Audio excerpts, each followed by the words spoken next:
পিলখানা হত্যাকাণ্ডের মূল পরিকল্পনাকারীদের আড়াল করতে বাংলাদেশ সেনাবাহিনী যা করেছে তা হিটলারের বর্বরতাকেও ছাড়িয়ে যায়। হিটলার যদিও অন্য দেশের অন্য ধর্মের মানুষকে হত্যা করতে চেয়েছিল, কিন্তু সেনাবাহিনী নিজেদের সহকর্মীদের উপরেও চালিয়েছে মধ্যযুগীয় বর্বরতা। পিলখানা হত্যাকাণ্ডের মূল পরিকল্পনাকারীদের পরিচয় যেই প্রকাশ করতে চেয়েছে তাকেই দুনিয়া থেকে সরিয়ে দেওয়া হয়েছে। এই অত্যন্ত সুদীর্ঘ বিস্তৃত বিডিআর সদস্যদেরকে জিজ্ঞাসাবাদের নামে ধরে নিয়ে যাওয়া সেনা কর্মকর্তা, সিআইডির কর্মকর্তা আব্দুল কাহার আকন্দ সহ অন্য কর্মকর্তারা ডেথ সার্টিফিকেট এবং পোস্টমর্টেমের সাথে জড়িত সকলেই ছিল এই পরিকল্পনার অংশ। পিলখানা হত্যাকাণ্ডের সব সাক্ষীদের মুখ বন্ধ করবার পর শুরু হয় বিচার। যে বিচারের নামে বিডিআরের 18,519 জন জওয়ানের সাথে ইতিহাসের নিষ্ঠুরতম নৃশংসতা চালানো হয়েছে। এই মামলায় মূল পরিকল্পনাকারীদের বাঁচিয়ে দিয়ে সাক্ষীদেরকে করা হয়েছে খুন, খুনিদের করা হয়েছে সাক্ষী আর চোখে দেখেনি এমন সাক্ষীদের বর্ণনাতেই হয়েছে ফাঁসির রায়। উদুরপিণ্ডি বুদর ঘাড়ে চাপিয়ে সেনাবাহিনী তাদের অপকর্মের দায় চাপিয়ে দিয়েছে নিরীহ বিডিআরদের উপর। বিচারের নামে বিডিআরের উপর কতটা অবিচার করা হয়েছে তা দেখতে আমরা দু একজন ফাঁসির আসামির বিচারের নমুনা তুলে ধরলেই সবকিছু দিনের মতো পরিষ্কার হয়ে যাবে। যার শুরুটা করব পিলখানা হত্যা মামলার 1 নম্বর আসামিকে দিয়ে। বিডিআর হত্যাকাণ্ড আওয়ামী লীগ ঘটিয়েছে, ভারতের ইন্ধনে ঘটিয়েছে, ভারত উপস্থিত থেকে ঘটিয়েছে, এটাই আমরা জানি। তো এগুলোর প্রমাণ কি? অবশেষে এগুলোর সব প্রমাণ হাজির করেছে সাংবাদিক ইলিয়াস। তিনি পুঙ্খানুপুঙ্খানু বুঝিয়ে দিয়েছেন এটা যে আওয়ামী লীগের চক্রান্ত ছিল। আওয়ামী লীগ নিজেই যে 57 জন অফিসার, সেনা অফিসার এবং শত শত বিডিআর সদস্যকে হত্যা করেছে। তার এই আশ্চর্যজনক ভিডিও দেখলে আপনি অবাক হবেন কিভাবে এই সমস্ত সৈনিককে হত্যা করেছে হাসিনা এবং আওয়ামী লীগের কয়েকজন নোংরা রাজনীতিবিদ নানক এবং আজম এবং তাপস। দর্শক, তার ভিডিওতে চিত্র উঠে এসেছে সে 2009 সালে তদন্তের কল রেকর্ড, যে কল রেকর্ডে নানকরা তাদের স্বীকারোক্তি দিয়েছে তারা কিভাবে এই ঘটনা ঘটিয়েছে। তার আলোচনা এবং বিস্তারিত আমরা দেখব, বুঝতে পারবো যে আসলে এটা যে আওয়ামী লীগ ঘটিয়েছে।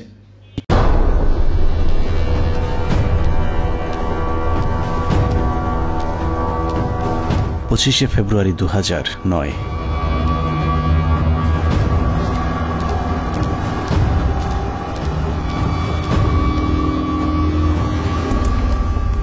মহাজোট সরকার ক্ষমতায় আসার মাস দেড়েকের মাথায় বর্বরতম এক হত্যাকাণ্ডের মাধ্যমে ভেঙে দেওয়া হয় সীমান্তে উঁচু করে যারা শত্রুর সামনে প্রাচীর হয়ে থাকত তাদের মেরুদণ্ড।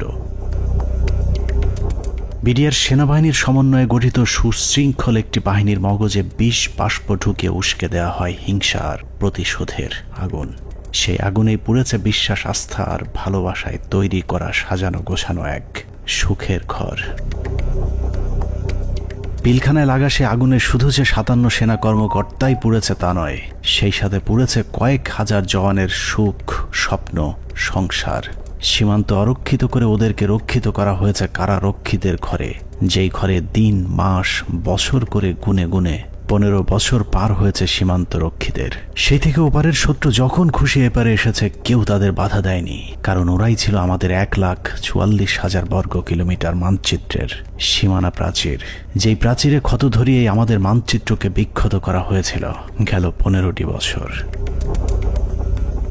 মূলত 2009 সালের 25শে ফেব্রুয়ারি বিডিআরের হত্যাকাণ্ডই আমাদের গেল 15 বছরের ভাগ্য লিখে দিয়েছিল।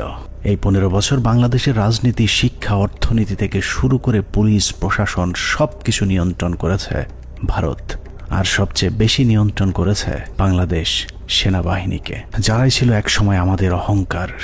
নারী, টাকা আর পদের লোভে সেনাবাহিনীর কিছু কর্মকর্তা তাদের মাথা বেচে দিয়েছিল ভারতের কাছে, যাদের পরিকল্পনাতেই খুন হয়েছিল দেশপ্রেমিক 57 জন সেনা কর্মকর্তা।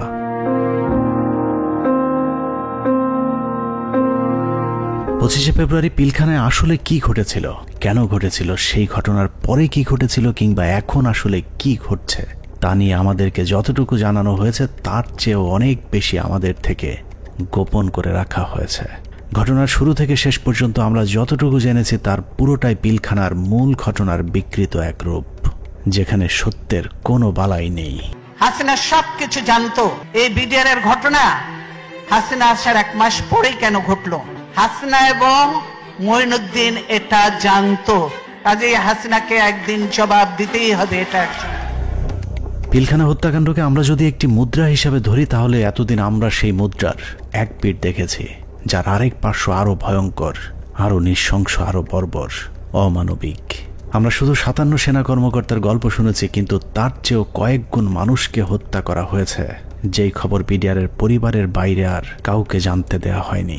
পিলখানা হত্যাকাণ্ডের মামলায় রাজসাক্ষী না হওয়ার জন্য বীর মুক্তিযোদ্ধা ডিএডি আব্দুর রহিম সাহেবকে জেলখানায় নিয়ে নির্মমভাবে ইনজেকশন পোস্ট করে তাকে শহীদ করা হয়। আনুমানিক 28 তারিখ সন্ধ্যার দিকে ওনার ভাইয়ের মেজর ইনাম সাহেবের নির্দেশে আব্বু পিলখানায় আবার জয়েন করে। সন্ধ্যার সময় জয়েন করার সঙ্গে সঙ্গে কিছু আর্মি সদস্যরা আব্বুকে আলাদা করে লোকচক্ষুর আড়ালে নিয়ে যায়। সন্ধ্যা ঘনিয়ে আসার পরে একটা গাড়িতে করে চোখ বেঁধে হাত বেঁধে ঢাকা ক্যান্টনমেন্টের দিকে নিয়ে যায় এবং ডিজিএফআই সেলে নিয়ে যায়। আব্বু তাদের কথাবার্তাতে বুঝতে পারে যে আব্বু ডিজিএফআই সেলে আছে। ওখানে সম্ভবত একটা 12 নম্বর কোন একটা রুমে আব্বুকে 10 থেকে 12 দিন রাখা হয় এবং অমানবিক নির্যাতন করা হয়। আপনার ইলেকট্রিক শক দেওয়া হয়, লিঙ্গে বাড়ি দেওয়া হয়, অসহনীয় কষ্ট তাদেরকে সহ্য করতে হয়। ড্রিল মেশিন দিয়ে পা ছিদ্র করে, তারপর আপনার পেরেক দিয়ে হাতের পায়ে নখ উপড়িয়ে ফেলায়। 2009 সালে পিলখানায় যে হত্যাকাণ্ড শুরু হয়েছিল সেই হত্যাকাণ্ড এখনো শেষ হয়নি। 25 থেকে 27 তারিখ পর্যন্ত ভাড়াটে খুনিদের দিয়ে সেনা কর্মকর্তাদের খুন করা হয়েছে, আর 27 তারিখের পর থেকে সেনাবাহিনীর ঊর্ধ্বতন কর্মকর্তারা নিজেরাই খুনের কাজ চালিয়ে গিয়েছেন। ঘটনার পর জিজ্ঞাসাবাদের নামে বিডিআরের 167 জন জওয়ানকে নিজেদের হাতে হত্যা করেছে আমাদের গর্বের সেনাবাহিনী। এমনকি সেনাবাহিনীর শিখিয়ে দেওয়া সাক্ষ্য দিতে চায়নি বলে পিলখানার জামে মসজিদের ইমামকে পর্যন্ত নির্মমভাবে হত্যা করা হয়েছে, যিনি ঘটনার শুরু থেকে শেষ পর্যন্ত নিজ চোখে প্রকৃত খুনিদেরকে দেখেছিলেন। এসব তো আমাদের সৈনিকরা করবে না, কখনোই আমাদের সৈনিকরা অফিসারের উপরে আক্রমণ করবে না। যেভাবে গুলি করতে করতে ভিতরে ঢুকে গেছে, আর একজন হিন্দিতে কথা বলে, ইংলিশে কথা বলে, কমেন্ট করে ওদেরকে। পিলখানার ঘটনার বেশিরভাগ তথ্য উপাত্ত আলামত নষ্ট করে দেওয়া হয়েছে। তারপরেও চূড়ান্ত ঝুঁকি নিয়ে দেশপ্রেমিক কয়েকজন সেনা কর্মকর্তা অত্যন্ত গোপনীয়ভাবে কিছু গুরুত্বপূর্ণ তথ্য প্রমাণ নিজেদের সংগ্রহে রেখেছিলেন। বিডিআর হত্যাকাণ্ডের দিন বেঁচে যাওয়া কিংবা পিলখানার বাইরে থেকে বারবার ভেতরে ঢুকে অফিসারদের জীবন বাঁচানোর চেষ্টা করা, অথবা যারা ঘটনার সুষ্ঠু তদন্তের ব্যবস্থা করতে চেয়েছিলেন, এরকম একদল সেনা কর্মকর্তার সহায়তায় আমাদের আজকের অনুসন্ধানটি করা হয়েছে।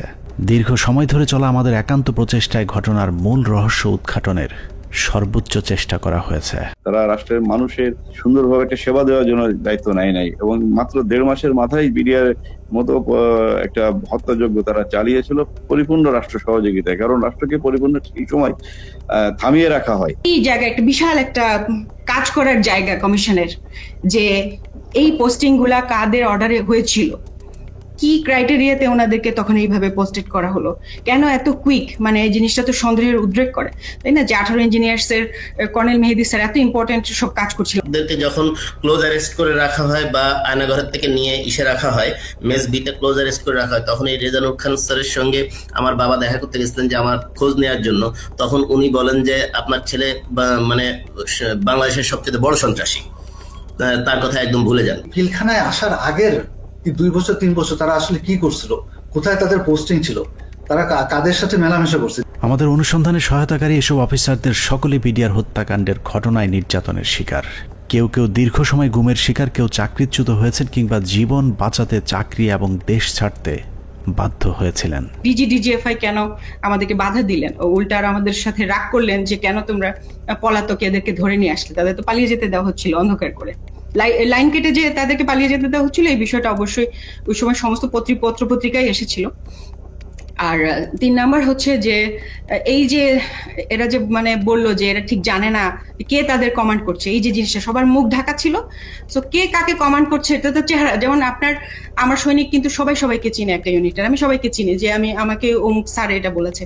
একে তো ওখানে হচ্ছে প্যারেড উপলক্ষে বিভিন্ন ইউনিটের সৈনিকরা এসেছিল, সবার মুখ ছিল বাধা, এর জন্য ওরা জানতো না যে কার কমান্ডে তারা কাজ করছে। সেনাবাহিনীর মধ্যম সারির এসব সেনা কর্মকর্তাদের সংগ্রহে থাকা কিছু গোপন অডিও ভিডিও ছিল আমাদের অনুসন্ধানের মূল পুঁজি। স্পর্শকাতর এসব তথ্য উপাত্ত নিয়ে আমাদের আজকের অনুসন্ধান।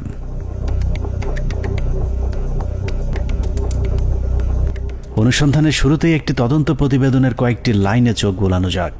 যে প্রতিবেদনটি পিলখানা হত্যাকাণ্ডের পরের 18 কর্মদিবসের মধ্যে তৈরি করা হয়েছিল, কিন্তু আজও পর্যন্ত তা প্রকাশ করা হয়নি। কারণ এই প্রতিবেদনেই ঘটনার মূল রহস্য লুকিয়ে আছে। যদিও মূল ঘটনার 50 প্রতিবেদনে উঠে আসেনি, যে কারণেই প্রতিবেদনের সীমাবদ্ধতায় বলা হয়েছে তদন্তের স্বার্থেই কমিটি কয়েকটি সংস্থার প্রধান গুরুত্বপূর্ণ ব্যক্তিকে জিজ্ঞাসাবাদ এবং বিভিন্ন গোয়েন্দা সংস্থার নিকট হতে গোয়েন্দা তথ্য সংগ্রহ করা আবশ্যক বলে মনে করেছে, কিন্তু পর্যাপ্ত সহযোগিতার অভাবে কাজগুলো করা সম্ভব হয়নি। ফলশ্রুতিতে পর্যাপ্ত তথ্য প্রমাণ সহ এই বিদ্রোহ এবং হত্যাকাণ্ডের মূল ষড়যন্ত্রকারীদেরকে শনাক্ত করা এবং ঘটনার পেছনের মূল কারণ বা মোটিভ উদ্ঘাটন করা সম্ভব হয়নি। এছাড়া প্রতিবেদনের মন্তব্যে বলা হয়েছে তদন্ত কমিটি সংশ্লিষ্ট গোয়েন্দা সংস্থা সমূহ যেমন এনএসআই, ডিজিএফআই, র্যাব, সিআইটি এবং পুলিশের এসবিকে তাদের সংগৃহীত বিভিন্ন গোয়েন্দা তথ্য প্রয়োজনীয় প্রমাণাদি পেশাগত দৃষ্টিকোণ থেকে বিশ্লেষণ করে কমিটির নিকট সরবরাহ করার জন্য অনুরোধ করেছিল, কিন্তু বর্ণিত সংস্থাসমূহ হতে কোনো সহযোগিতা পাওয়া যায়নি। প্রতিবেদনের এই লাইনগুলো পড়লেই বোঝা যায় পিলখানা হত্যাকাণ্ডের পরপর গঠিত ওই তদন্ত কমিটি ঘটনার মূল রহস্য উদ্ঘাটন করুক এটা সরকার কিংবা সেনাবাহিনী কেউই চায়নি। ওই প্রতিবেদনের মতোই পিলখানা হত্যাকাণ্ডের সবকিছুই আমাদের থেকে আড়াল করে রাখা হয়েছে। 2009 সালের 25 ফেব্রুয়ারি সকালে পিলখানায় দরবার শুরুর পর থেকে 26 তারিখ বিকেল 5টা পর্যন্ত সরকারের পক্ষ থেকে যা কিছু করা হয়েছে সবই জিম্মি হওয়া সেনা কর্মকর্তাদেরকে হত্যার উদ্দেশ্যে, কাউকে বাঁচানোর জন্য নয়। 25 তারিখ সকাল থেকেই তৎকালীন প্রধানমন্ত্রী শেখ হাসিনা, 3 বাহিনী প্রধান, ডিজিএফআই, এনএসআই প্রধান, সামরিক সচিব তারেক সিদ্দিকী সহ সকলেই সেনা কর্মকর্তাদের হত্যার মিশন সম্পূর্ণ করবার জন্য শেখ হাসিনার তৎকালীন সরকারি বাসভবন যমুনায় অবস্থান করছিলেন। পিলখানার ঘটনায় বেঁচে আসা সেনা কর্মকর্তাদের একজন মোহাম্মদ জাহিদি আহসান হাবিব দরবার হলে গোলাগুলি শুরুর পর তিনিই প্রথম জেনারেল তারেক সিদ্দিকীকে ফোন করে বলেছিলেন তাদেরকে বাঁচানোর জন্য, কিন্তু তারেক সিদ্দিকী ফোন কেটে দেন। তারপর থেকে আর তারেক সিদ্দিকীকে টেলিফোনে পাওয়া যায়নি। আমাদেরকে যাতে সাহায্য করার জন্য, যাতে আর্মি যাতে আমাদেরকে হেল্প করে, তার জন্য আমি জেনারেল তারেককে আমি সাহায্য চেয়েছিলাম। আমি জেনারেল তারেকের সাথে জেনারেল শাকিলের কথা বলে দিয়েছিলাম আর্মিরা যাতে এখানে ইন্টারভেনশন করে, আর্মি যাতে পাঠায়, কিন্তু তারা কোনো আর্মি পাঠায়নি বা আমাদের কোনো সাহায্য করা হয়নি। পিলখানা থেকে বেঁচে ফেরা মেজর জায়েদের বক্তব্যের অনুরূপ তথ্য অপ্রকাশিত সেই প্রতিবেদনেও উঠে এসেছে, যেখানে বলা হয়েছে আনুমানিক সকাল 9:30 ঘটিকায় মহাপরিচালক বিডিআর স্বয়ং প্রধানমন্ত্রী, সেনাপ্রধান, মহাপরিচালক র্যাব এবং মহাপরিচালক ডিজিএফআই এর সাথে ফোনে কথা বলেন। এ সময় বিডিআর এর ডিজি সুনির্দিষ্টভাবে তাদেরকে জানান 44 রাইফেলস ব্যাটালিয়ন বিদ্রোহ করেছে। এছাড়াও অবরুদ্ধ অন্যান্য সেনা কর্মকর্তাগণ তাদের মোবাইলে সাহায্যের জন্য বিভিন্ন স্থানে টেলিফোন করেন ও এসএমএস পাঠান।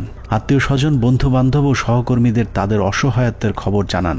সাহায্য প্রত্যাশায় আটকে পড়া কর্মকর্তারা জানায় দরবার হল বিদ্রোহী জওয়ানদের নিয়ন্ত্রণে, আমরা বন্দী, আর কথা বলা যাচ্ছে না, দ্রুত ব্যবস্থা নিন, আর হয়তো দেখা হবে না, তুমি ভালো থেকো, আমার সন্তানদের যত্ন নিও, ইত্যাদি ইত্যাদি। প্রতিবেদনের এতটুকু অংশ পড়লেই বোঝা যাচ্ছে যে সকাল 9:30টায় প্রধানমন্ত্রী, সেনাপ্রধান, র্যাব ডিজি এবং ডিজিএফআই, এনএসআই সহ সকলেই বিডিআর এর ডিজি মেজর জেনারেল শাকিল আহমেদের পরিণতি কি হতে যাচ্ছে তা জেনে গিয়েছিলেন। তারপরেও কোনো পদক্ষেপ নেওয়া হয়নি।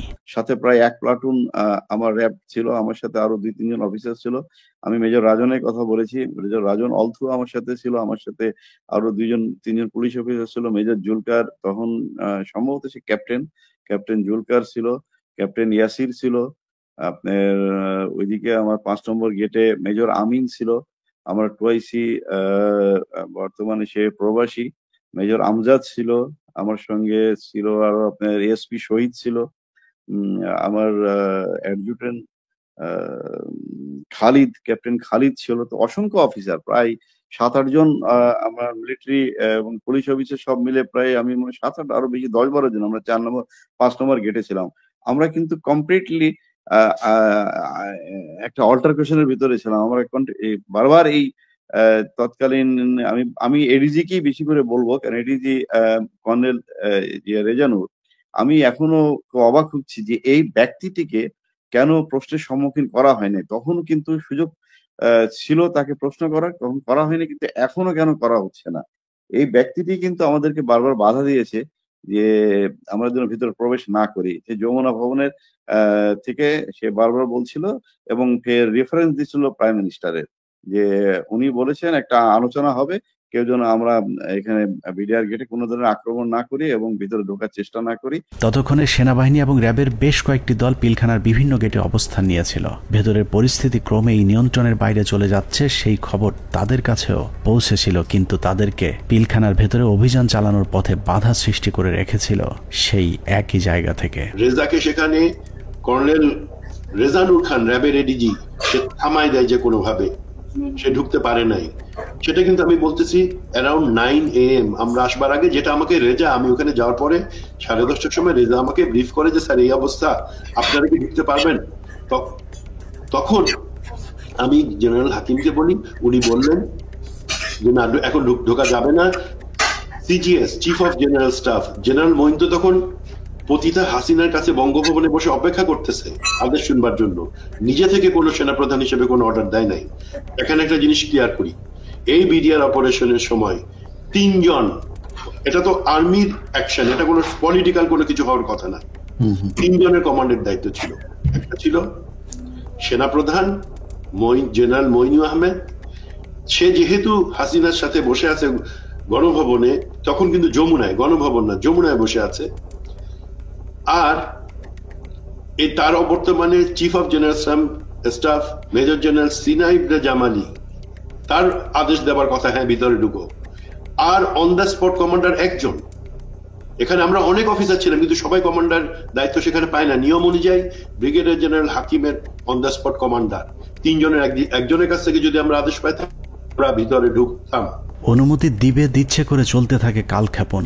9:30 থেকে শুরু করে 11টার মধ্যেই বেশিরভাগ অফিসারদের হত্যা করা হলেও কিছু কর্মকর্তা পালিয়ে যাবার কারণে হত্যার মিশন অসম্পূর্ণ থেকে যায়, যা শেষ করতে সময় লাগে পরদিন বিকেল 5টা পর্যন্ত। তবে দরবার হলের সামনের হত্যাকাণ্ড শেষে খুনিদের প্রথম দলকে বের করে দেওয়ার ব্যবস্থা করা হয়। 12:30 পিলখানার 3 নম্বর গেটের সামনে বিডিআরের পক্ষ থেকে শতাধিক মানুষের একটি মিছিল বের করা হয়। এসব মিছিল থেকে বিডিআর জওয়ানদের দাবি দেওয়ার প্রতি সমর্থন ব্যক্ত করে জয় বাংলা, জয় বিডিআর, বিডিআর জনতা ভাই ভাই ইত্যাদি স্লোগান দেওয়া হয়েছিল। জয় বাংলা মিছিল করা ওই দলটি ভেতরে ঢোকার কিছুক্ষণ পর বেরিয়ে আসে সংখ্যায় দ্বিগুণ হয়ে। ধারণা করা হয় ওই মিছিলের মাধ্যমেই খুনিদের একটি অংশকে ভেতর থেকে নিরাপদে বের করে দেওয়ার সুযোগ করে দেওয়া হয়। যেখানে আর্মির অপারেশন, আর্মির করবার কথা, সেখানে বিভিন্ন আওয়ামী লীগের পলিটিক্যাল লোকজন ভিতরে ঢুকতেছে যাইতেছে। এর মধ্যে আমরা দেখতে পাচ্ছি আমাদের কাছে অফিসারদের কাছে বাইনকুলার, তাপস, মির্জা আজম, নানক, শেখ সেলিম, এরা সবাই কিন্তু যাওয়া আসা করতেছে ভিতরে। এবং এর মধ্যে আবার দেখলাম কি ছাত্রলীগ যুবলীগ মিলে একটা মিছিল বলে ওই নিউ মার্কেটের গেট থেকে ঢুকলো, তারা 20-25 জন হবে। তারা ঢুকে ওখানে কিছুক্ষণ, পুরাটা তার দেখা যায় না। আবার ঘন্টাখানেক পরে দেখলাম কি সেই মিছিল, তাদের হাতে কিন্তু আওয়ামী লীগের ব্যানার আছে, সেই মিছিল বের হয়ে যাচ্ছে। সেটা সংখ্যা হচ্ছে লোকের এখন 100 থেকে উপরে, 100-125 জন ঢুকছিল, 25 জন বাইরে হয়ে যাচ্ছে। সাথে সাথে আমরা সেটে যারা ছিল তাদেরকে জানালাম যে দেখো এই মিছিলটাকে আটকাও, এদের মধ্যে থেকে কিন্তু ভিতরে যারা কিলার তারা বের হয়ে তাদেরকে বের করে নিয়ে যাওয়া হইতেছে। বিডিআর কমপ্লেক্স যে ভিতরে যত সৈনিকরা ছিল তখন সবাই জাগো বলে যে যেদিকে পারলো বেরিয়ে চলে গেল। এটা হওয়ার কথা না। একটা ট্রেন সোলজার একটা এইভাবে পালিয়ে যেতে পারে না, যখন যতই গুলি হোক, কেননা তার কাছে কোনো অর্ডার আসে নাই। এবং এই সময় কিছু অফিসারও কিন্তু পালিয়ে গিয়েছিল। তো আমাদেরকে বের করতে হবে হু অল অর, মানে ওই অফিসাররা কারা কারা। এই সময় পালানোর কথা না।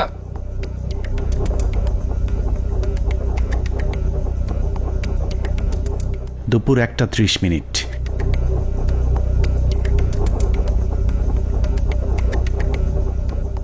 খুনের প্রথম পর্ব শেষ হবার পর শুরু হয় দ্বিতীয় পর্ব।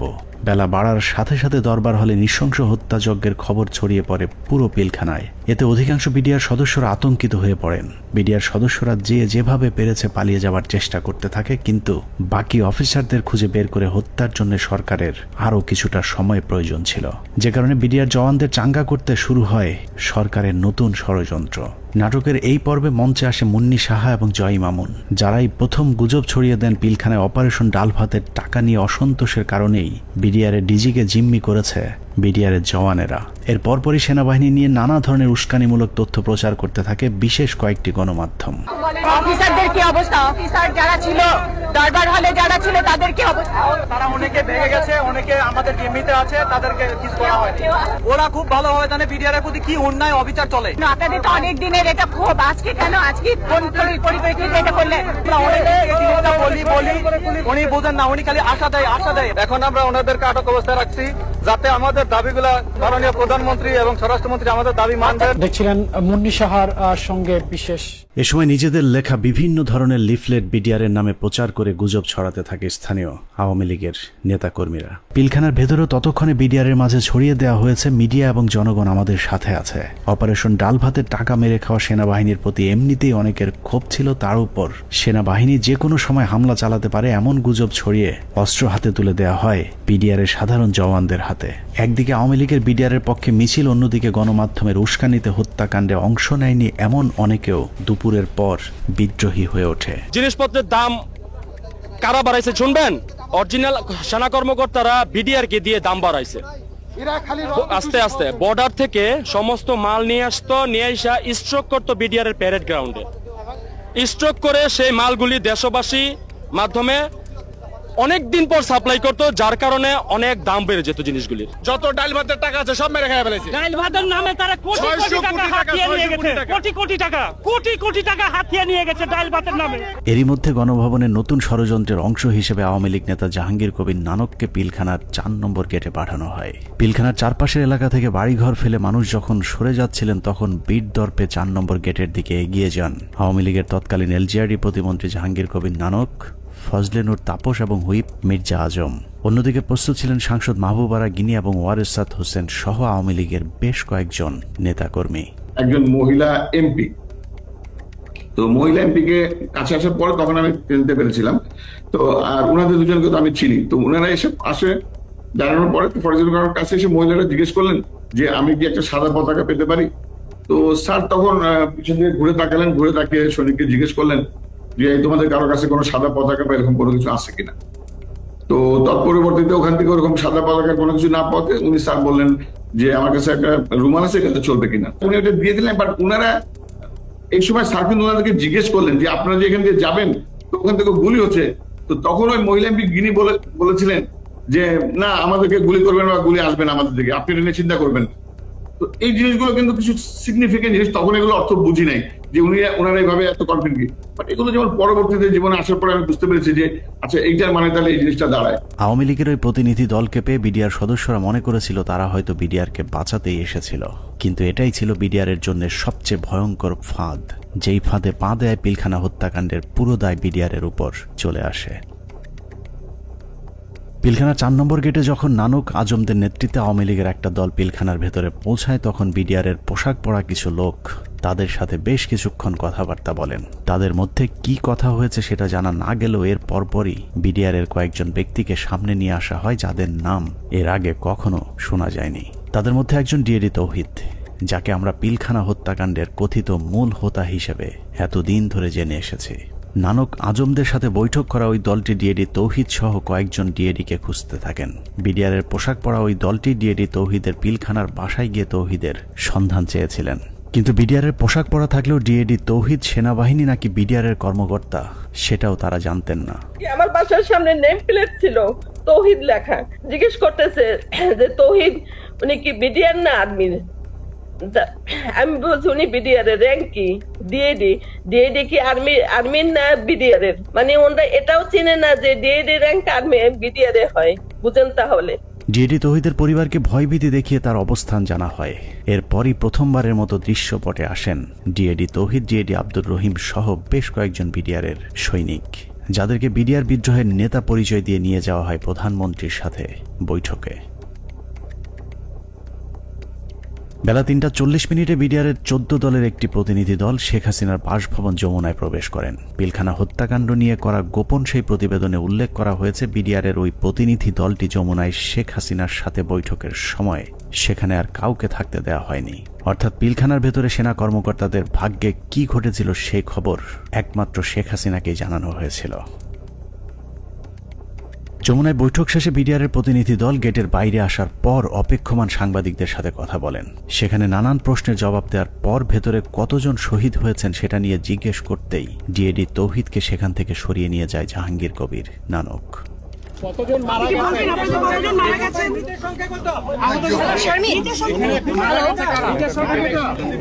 হাসিনার সাথে বিডিআরের সেই বৈঠকের মূল উদ্দেশ্য অফিসারদেরকে বাঁচানো কিংবা বিডিআরের আত্মসমর্পণ নয়, বরং বিডিআরকে জানিয়ে দেওয়া হয়েছিল কোনোভাবেই আত্মসমর্পণ করা চলবে না। যদিও বৈঠকের পর জানানো হয় বিডিআর অস্ত্র সমর্পণে রাজি হয়েছেন, কিন্তু ডিএডি তৌহিদকে পিলখানার ডিজি বানানো থেকে শুরু করে পিলখানার পরবর্তী ঘটনাবলী সবই ছিল শেখ হাসিনার তৈরি করা নাটকেরই অংশ।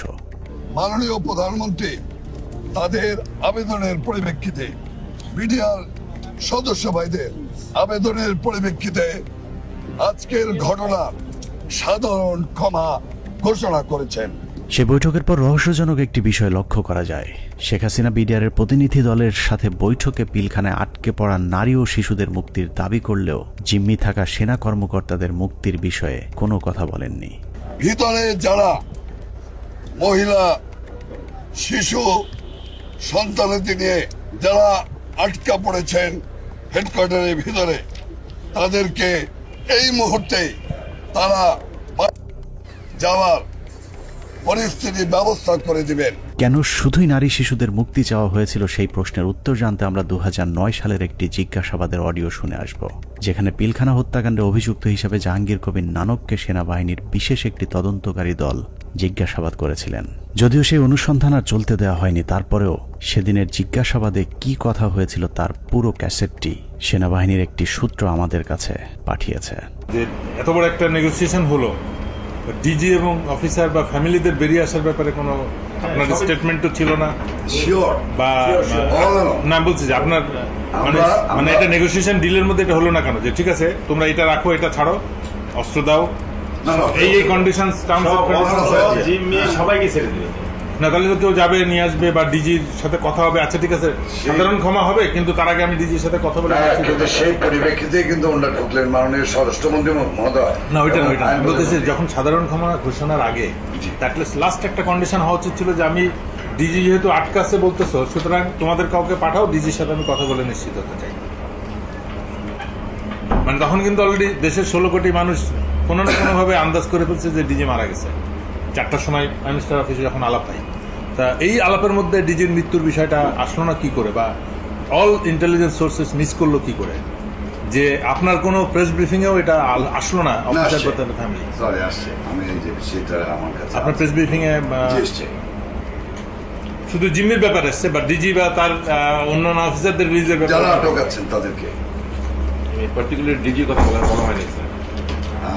আমার কথাই নাই, কিন্তু বলা ছিল যাদেরকে জিম্মি করছেন, but it was A casual not না যে অফিসার ওকে ডিজি এবং অফিসাররা ফেরত আসবে অথবা 10 জন থাকবে, কিন্তু ওই DG being the main center focal point of BDR, আমাদের কিন্তু প্রথমে আসলে ডিজি আছে কিনা এই জিনিসটা কিন্তু কোথাও কোনো প্রেস ব্রিফিং এর কোথাও মানে সাধারণ ক্ষমার আগে তো এই কন্ডিশন হয়ে যাবে, যেটা হত্যাকারী তো সাধারণ ক্ষমা পেতে পারে। অল এরকম কিন্তু আলোচনা হয়েছে, কিন্তু পার্টিকুলারলি ডিজি বলানের শুধু ওখানে বলা ছিল যে সকল মহিলা শিশু এবং অফিসাররা যারা জিম্মি এই শব্দটা বলা হচ্ছে। আপনি বলেছেন যে সমস্ত মহিলা শিশু, but you never talked about office DG এবং অন্যান্য অফিসার। স্যার আমি আপনাকে আপনার ভিডিও ক্লিপটা শোনাতে চাচ্ছি, একটু আমি দেখে।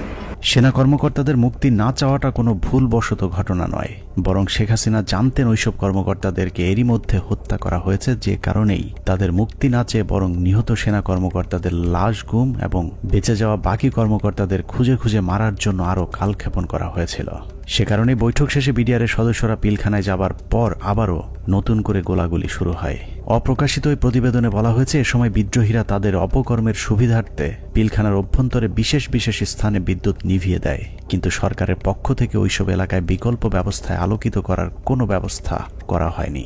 এবং তদন্তকারী দল এ ব্যাপারে কোনো সদুত্তরও দেয়নি। প্রতিবেদনের পরের অংশে অত্যন্ত গুরুত্বপূর্ণ কিছু তথ্য দেওয়া হয়েছে, যেখানে বলা হয়েছে সরকার ঘোষিত সিদ্ধান্ত ও আলোচনার প্রেক্ষিতে পিলখানার ভেতরে আটককৃত অফিসার ও তাদের পরিবারের সদস্যদের বের করে আনার সুযোগ হতে পারে এ চিন্তায় ডিএমপির 10টি ট্রাক ও 10টি বাস 4 নম্বর গেটের সামনে নিয়ে যাওয়া হয়।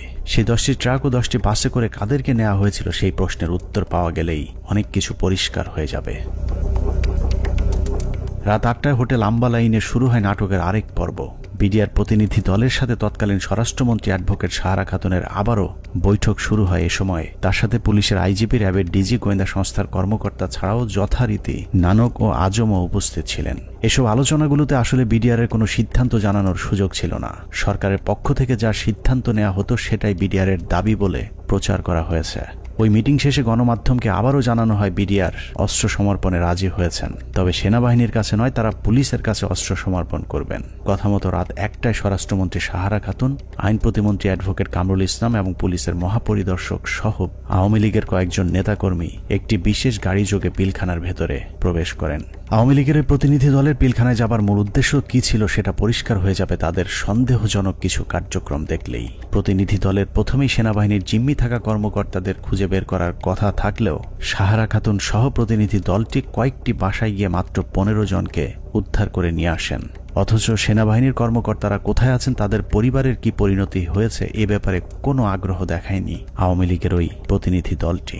গণমাধ্যম যেন এ বিষয়ে কোনো প্রশ্ন তুলতে না পারে সেজন্যও শুধুমাত্র বিটিভির একজন পরীক্ষিত আওয়ামী সাংবাদিককে পিলখানার ভেতরে নিয়ে যাওয়া হয়, যার নাম মুশফিকা নাজনীন, যিনি মুন্নী শাহর ঘনিষ্ঠ বান্ধবী। 25 তারিখ থেকে পরবর্তী কয়েকদিনের সব অপকর্মের সাক্ষী সাংবাদিক মুশফিকা নাজনীনকে জিজ্ঞাসাবাদ করলে ওই রাতের অনেক প্রশ্নের উত্তর পাওয়া যাবে।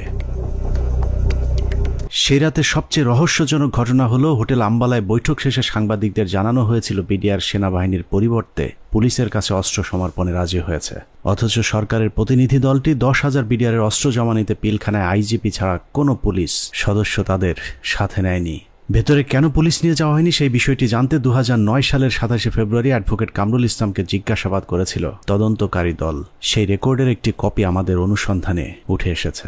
কোর্টের থেকে যখন বেরিয়ে আসেন মাননীয় স্বরাষ্ট্রমন্ত্রী বলেন যে ঠিক আছে আপনারা জমা দিতে থাকেন, আমরা যাই। না না, জমা রাখার পর যেটা উনি বাইরে এসেও মিডিয়াকে বলেছিলেন যে হ্যাঁ ওনারা জমা দিচ্ছেন, আমি চলে আসছি। হ্যাঁ এইটাই মনে হয় এরকম চাবি নিছে না দিছে, সকাল পর্যন্ত তারা সব জমা করে দেবে, সকাল পর্যন্ত তারা সব জমা করে দেবে। আমাদের 8টা সাড়ে 8টার মধ্যে আমরা আবার পুলিশের হ্যান্ড ওভার করে দেবে পিটিআই। এটাই কিন্তু ফাইনাল কথা আমাদের সাথে। সেই অনুযায়ী সকালে আমরা গেছি, মানে পুলিশকে হ্যান্ড ওভার করবে কিন্তু কোনো পুলিশ যায়নি ভিতরে। সকালে তো পুলিশ না বলছি যে না, রাত্রে যে হ্যান্ড ওভার হলো, রাত্রে তো পুলিশের কাছে যায় নাই অস্ত্র, সুতরাং তাদের কাছে ছিল, তাদের কাছে রয়ে গেল। যাই হোক, পুরো ঘটনাটা যে পরিকল্পিত সেটা বিটিভির ধারণ করা ওই ফুটেজ দেখলেই বোঝা যাবে। বিডিআরের সকল সদস্যের অস্ত্র সমর্পণ করার কথা থাকলেও হাতে গোনা কয়েকজন তাদের অস্ত্র জমা দেয়। ছোট একটি টেবিলের উপর যখন বিডিআর সদস্যরা অস্ত্র জমা দিচ্ছিল, ঠিক একই সময়ে অন্য বিডিআর সদস্যরা অস্ত্র হাতে নিয়ে বীরের মতো পাশে হাঁটাহাঁটি করছিলেন। ঘটনার এখানেই শেষ নয়। অস্ত্র সমর্পণের নাটক শেষে যারা অস্ত্র জমা দিয়েছিলেন তারাই আবার জমা দেওয়া অস্ত্রগুলো হাতে তুলে নিচ্ছিলেন। বিটিভির ক্যামেরাম্যান হয়তো ভুলক্রমে নাটকের বাইরের ওই দৃশ্য ধারণ করে ফেলেছিলেন। 25 তারিখ রাত যতই গভীর হয়েছে, সরকারের ষড়যন্ত্র ততই দিনের মতো পরিষ্কার হতে থাকে। সরকারের পরিকল্পনায় রাতে বিডিআরের আত্মসমর্পণের দাবি করে পিলখানায় ঢোকা সরকারি প্রতিনিধি দল ভোর 4:10 বেরিয়ে আসে নিজেদের বাছাই করা মাত্র 15 জন জিম্মিকে উদ্ধার করে।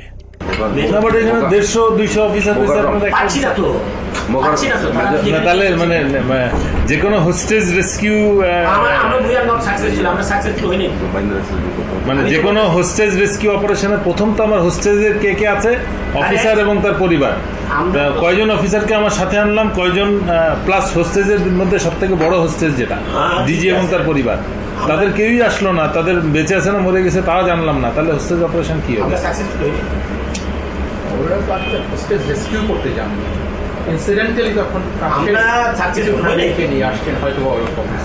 নাটকের পর নাটক শেষে পরদিন সকাল শুরু হয় আরেক নাটকের মধ্য দিয়ে। ২৬ তারিখ সকাল ৯টায় কৃষিমন্ত্রী মতিয়া চৌধুরী, জাহাঙ্গীর কবির নানক, জাতীয় পার্টির চেয়ারম্যান হোসেন মোহাম্মদ এরশাদ, আইন প্রতিমন্ত্রী কামরুল ইসলাম এবং ব্যারিস্টার তাপস আবারও পিলখানার ৪ নম্বর গেটে উপস্থিত হন।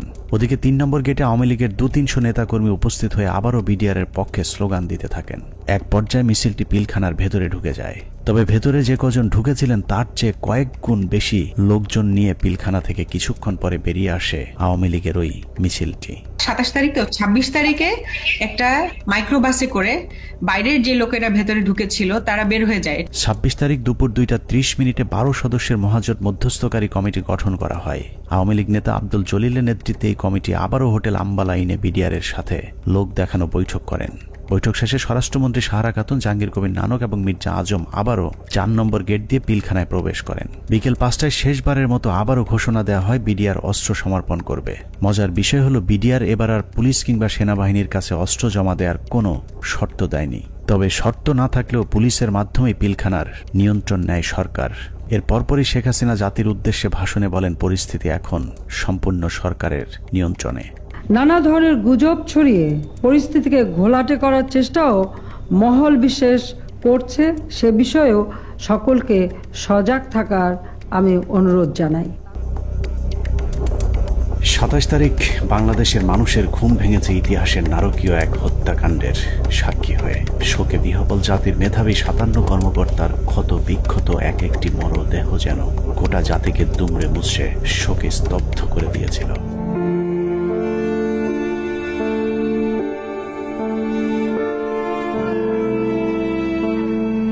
এভাবেই শেষ হয় শ্বাসরুদ্ধকর পিলখানা ট্র্যাজেডির ৩৩ ঘন্টা। পিলখানার ঘটনা নিয়ন্ত্রণে আনতে কেন ২ দিন সময় লাগলো? একজন অফিসারকেও জীবিত উদ্ধার না করলে সরকার এই ২ দিনে আসলে কি পদক্ষেপ নিয়েছিল সেটা জানতে আমরা পিলখানা হত্যাকাণ্ডের শেষ ১ ঘন্টার একটি ঘটনা দেখে আসব।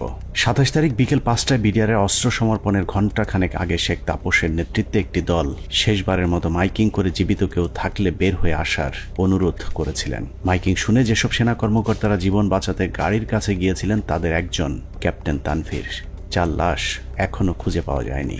আমাদের হাতে আসা একজন সিপাহীর জিজ্ঞাসাবাদের একটি রেকর্ডে ক্যাপ্টেন তানভীর সম্পর্কে গুরুত্বপূর্ণ তথ্য পাওয়া গেছে। উনি হচ্ছেন আমাদের এমপি তাপস। তখন উনি আমার দিকে বড় বড় করে চোখ থেকে তাকালেন, এমপি তাপস। ওনাকে বলছে ঠিক আছে আপনার গাড়িতে উঠে। আমি বললাম স্যার আমাকে নিয়ে যান, আমি এখানে একা কি করবো? বলছে না তুমি ১ নম্বর গেট দিয়ে, তারপরে বলতো যে ১ নম্বর গেট দিয়ে তুমি বাইরে চলে যাও। বললাম ওনাকে গাড়িতে উঠে চলে যাবে। এর মধ্যে তারপরে স্যার আমার হাতে হাত রাখে নাকি বলে মহিত তুমি কোনো চিন্তা করো না, তুমি বাসা চলে যাও। চলে গেলেন গাড়ি নিয়ে, আমি চলে আসলাম। অনুসন্ধানে জানা যায় বিডিআর সৈনিকদের জিজ্ঞাসাবাদের সময় গোপনে রেকর্ড করা এই বক্তব্যটি সিপাহী মুহিতের, যিনি বিডিআর হত্যা মামলার ৭০ নম্বর আসামি। জিজ্ঞাসাবাদের সময় একজন সেনা কর্মকর্তার কাছে সিপাহী মুহিত ক্যাপ্টেন তানভীরের ভাগ্যে আসলে কি ঘটেছিল তার বিশদ বর্ণনা দিয়েছেন। কোনোভাবেই কিছু হয় না। উনি এখান থেকে ফোনে কথা বললেন, আমার মোবাইলে কথা বললেন, এক জায়গায় সার বললেন, আরেক জায়গায় চুরি করে কথা বললেন। তখন আমার মোবাইলেরও সার্চ নাই, মোবাইল বন্ধ হয়ে গেছে, আমিও কথা বলতে পারলাম না। আমি আরো সারা রাত রাগারাগি করছি স্যার আপনার জন্য, আমিও আমার পরিবারের সাথে কথা বলতে পারলাম না। সিপাহী মুহিতের বক্তব্য অনুযায়ী ক্যাপ্টেন তানভীর সবশেষ তার স্ত্রীর সাথে মুহিতের মোবাইল ফোনে কথা বলেছেন এবং ফোনের চার্জ শেষ হয়ে যাবার পর লাইন কেটে যায়। ঘটনার সত্যতা জানতে আমরা তানভীরের স্ত্রীর সাথে কথা বলেছিলাম। তানভীরের স্ত্রীও ঠিক মুহিতের মতো একই বক্তব্য দিয়েছেন। ফোনে কথা বলতে বলতে কি ফোন কেটে গিয়েছিল, এরকম কিছু মনে করতে পারেন? এরকম ফোন হয় কেটে গিয়েছিল বা কোনো আর সাউন্ড পরে শুনতে পাইনি। তার মানে সিপাহী মুহিত এবং তানভীরের স্ত্রী দুজনের বক্তব্যে এটা পরিষ্কার যে ক্যাপ্টেন তানভীরকে বিডিআর নয়, তাপস নিজেই হত্যা করেছে। অতএব তাপসই বলতে পারবে তানভীর কি জীবিত নাকি তাকে মেরে ফেলা হয়েছে।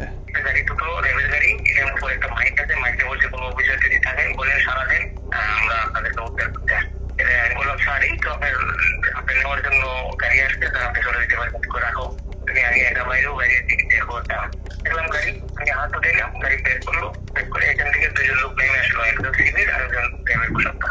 আমাকে বললো যে অ্যাকচুয়ালি এখানে কি করছে, আমি বলছি এখানে একজন অফিসার আসে। হ্যাঁ আসে, এখানে আসলো, আসা করে জিজ্ঞেস করলো যে আপনি কে? উনি বলছেন যে আমি ক্যাপ্টেন তানভীর। উনি হচ্ছেন আমাদের এমপি তাপস।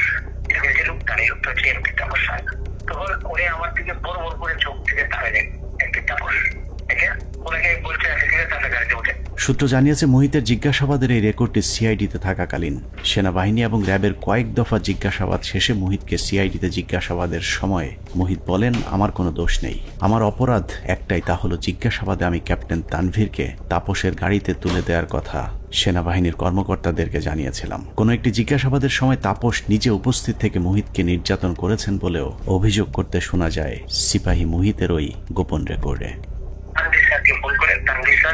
আমি তানভীর স্যারকে কথা দিচ্ছি, তানভীর স্যারকে স্যার তাপস স্যারের গাড়িতে উঠে দিচ্ছি, উনি যা বলবে তাই। উনি যদি আমি বলে যে আমি ওনাকে বাঁচাই না, তাহলে আমার মেডিকেল তিনি বলছি তাপসের কথা আমাকে এমন পিছনে দিল, দিয়ে আমাকে নিয়ে আবার সেনের ভিতরে আসলো, রাখার পরে আবার লোক আসছে, তাপস সাহ আসছে, তাপস সাহকে নিয়ে আসে তারা এনে বলে স্যার ওই সাবার কথা সবাই আপনার বলে আপনাকে তানভীরকে নাকি আপনি নিয়ে আসতে নিয়ে আসে।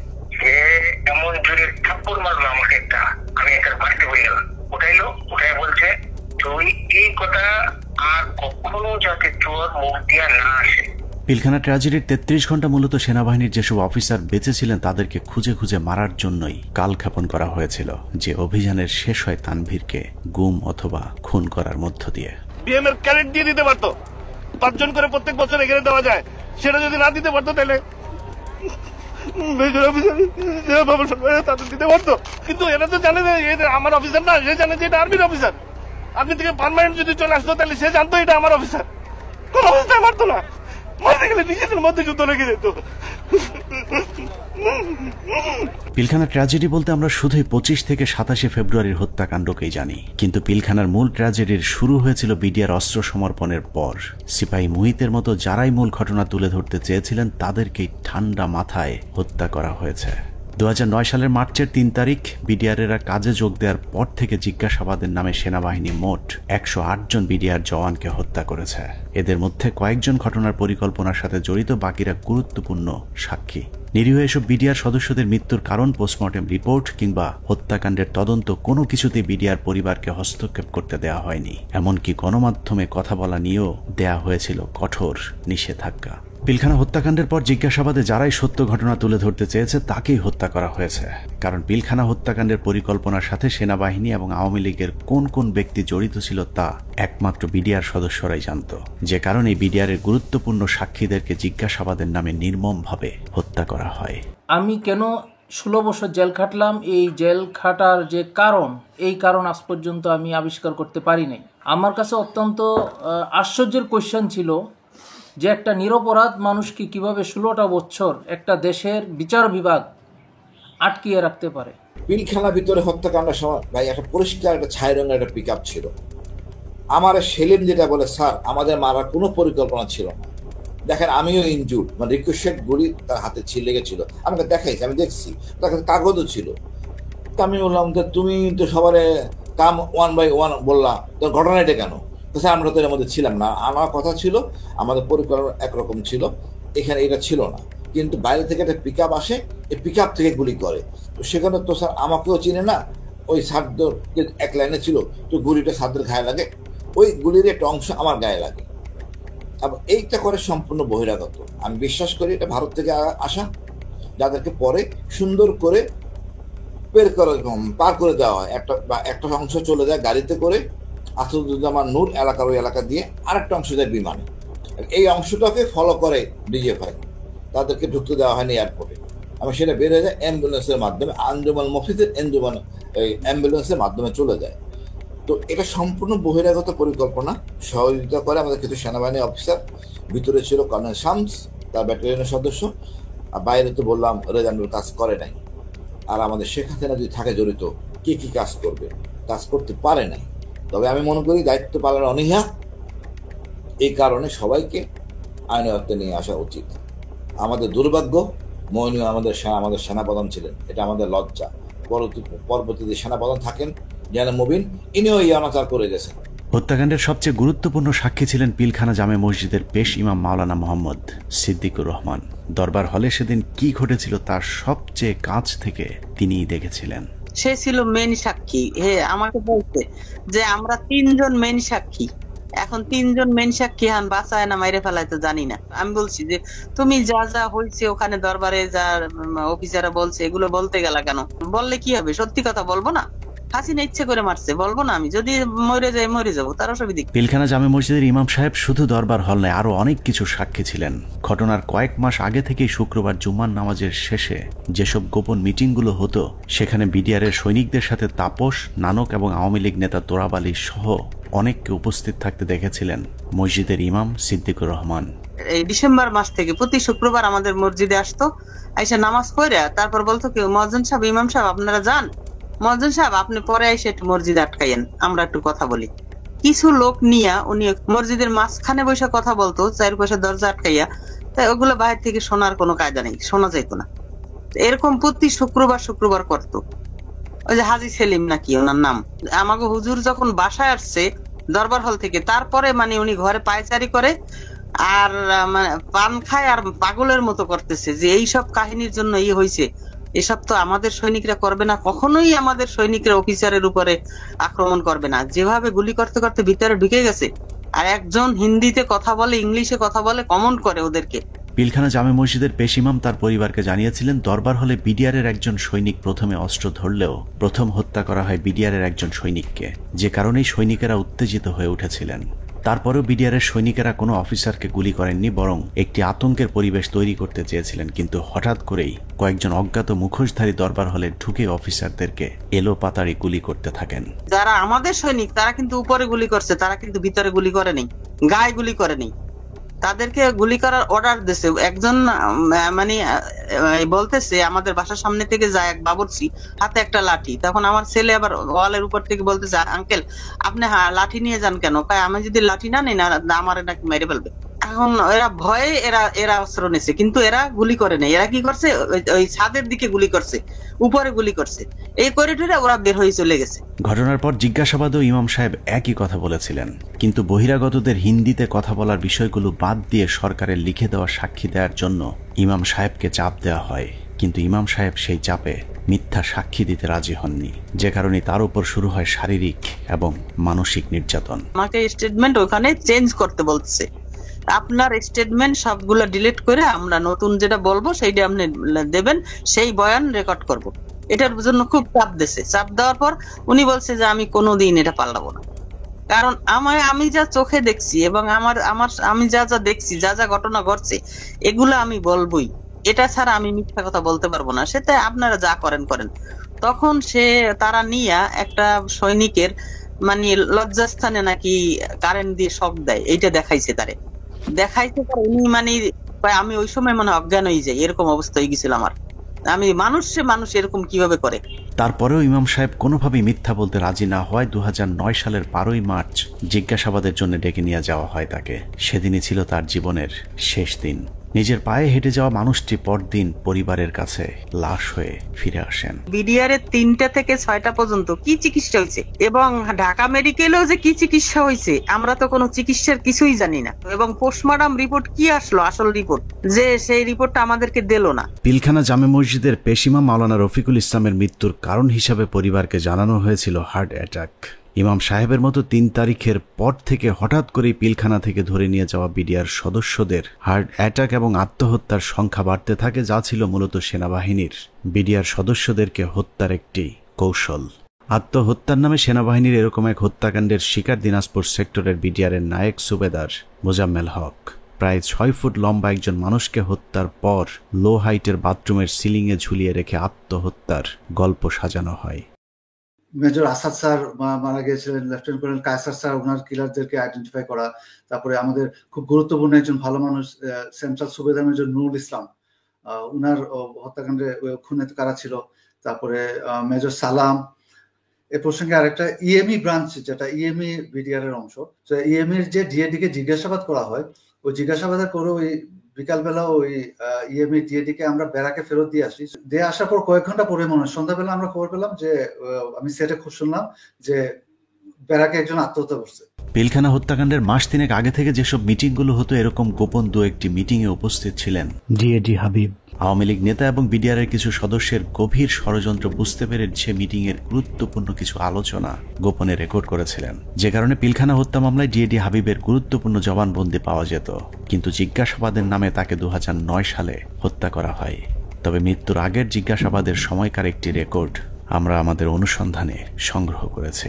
এত নিরীহ লোক মারা যাচ্ছে তো, এই জন্যই আমার ওই লাগছে। আমার কাছে যারা এই কেসের হোতা তাদের আমার কাছে রেকর্ড আছে। কি রেকর্ড আছে?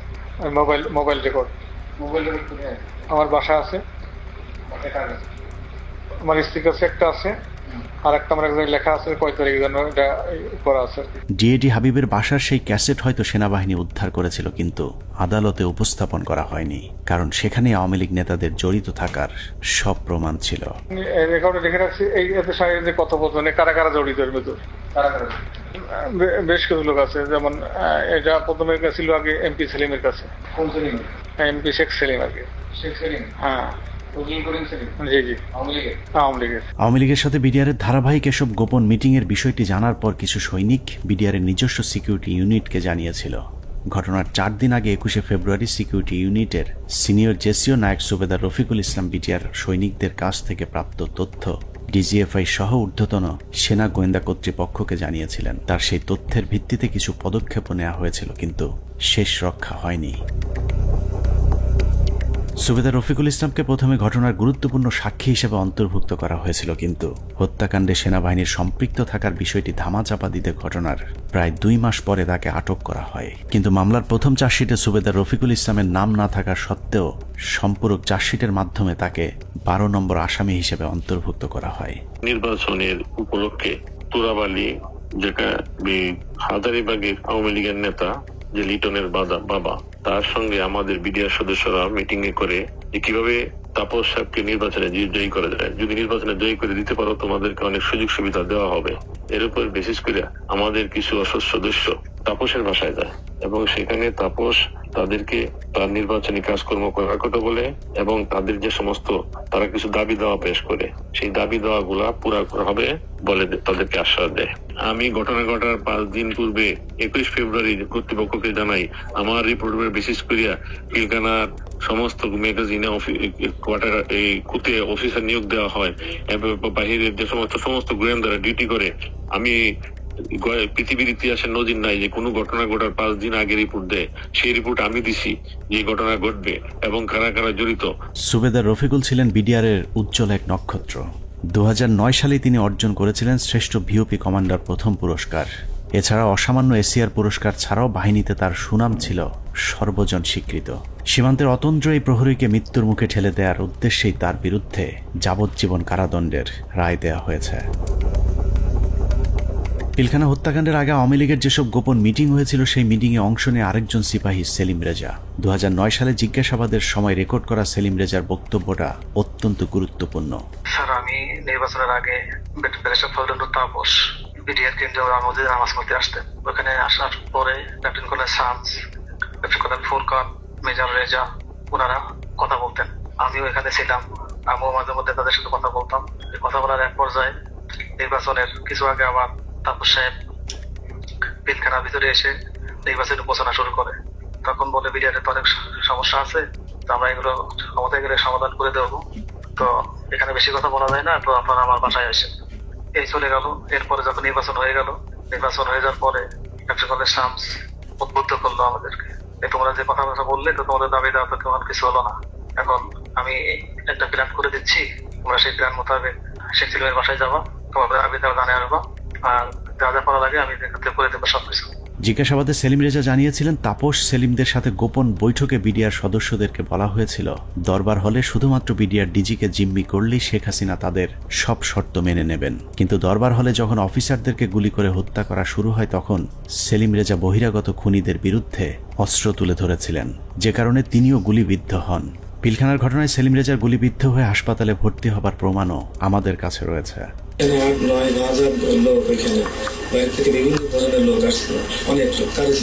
সেলিম রেজা তারপরেও অপরাধী, কারণ তিনি বিডিআরের ডিজিকে জিম্মি করতে চেয়েছিলেন, কিন্তু ফাঁসি হবার মতো অপরাধ সেলিম রেজা করেননি। আওয়ামী লীগ নেতাদেরকে বাঁচাতেই সেলিম রেজার বিরুদ্ধে ফাঁসির রায় দিয়ে তাকে হত্যার পরিকল্পনা করা হয়েছিল। আমি এটা সমতুল্য অফিসারদের জিম্মি করার উদ্দেশ্যে নিচ্ছে, কিন্তু হত্যা করার উদ্দেশ্য ছিল না, কাউকে মারার উদ্দেশ্য ছিল না। তো সেই তখন ওই মুহূর্তে আমি তাদেরকে সেভ করতে পারি, বাঁচাতে পারি। এরপরে ঘাট থেকে যারা ছিল তাদের চুল লম্বা ছিল, পরশুরাম দেওয়া আমাকে দেশের কোনো সহিত বলে আমার মনে হচ্ছিল না। থেকে ডিজি সাহেব সহ আমাকে গুলি করে। ডিজি সাহেব জায়গায় সামনে পড়ে যায়, আর আমার হাতে প্রথমে বুকে লাগে আমার গুলি। গুলিটা বুলেট প্রুফ থাকায় গুলিটা ডিপোসে হয়ে মুখের সম্মুখ ভাগ উপরে চলে যায়, আর একটু হলে আমার হয়তো গলায় লাগতো। মানে 3টা গুলি আঘাত আমার গায়ে। পিলখানা হত্যাকাণ্ডের মূল পরিকল্পনাকারীদের আড়াল করতে বাংলাদেশ সেনাবাহিনী যা করেছে তা হিটলারের বর্বরতাকেও ছাড়িয়ে যায়। হিটলার যদিও অন্য দেশের অন্য ধর্মের মানুষকে হত্যা করতে চেয়েছিল, কিন্তু সেনাবাহিনী নিজেদের সহকর্মীদের উপরেও চালিয়েছে মধ্যযুগীয় বর্বরতা। পিলখানা হত্যাকাণ্ডের মূল পরিকল্পনাকারীদের পরিচয় যেই প্রকাশ করতে চেয়েছে তাকেই দুনিয়া থেকে সরিয়ে দেওয়া হয়েছে।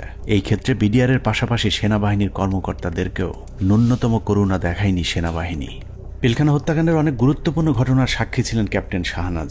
তিনি প্রথম হত্যাকাণ্ডে ভারতীয় বাহিনীর উপস্থিতি আবিষ্কার করে গণমাধ্যমকে বক্তব্য দিয়েছিলেন। যে এসএমজিটি দেখা যাচ্ছে সেই এসএমজিটি সিলিংটা নরমাল সিলিং এর মতো না। একটু টেল ইউ দ্যাট এই সিলিং বাইনোকুলারটা আমরা আরবিতে ব্যবহার করি না, আমার জানার মতো বিডিআর ব্যবহার করে না। তার এই বক্তব্যের চড়া মূল্য দিতে হয়েছিল দেশপ্রেমিক সেনা কর্মকর্তা ক্যাপ্টেন শাহনাজ জাহানকে। প্রচন্ড পরিকল্পিত, অনেক আগে থেকে পরিকল্পনা করার বিষয়টা, ওই কথাগুলো তো আমি ওই দিনই বলেছি।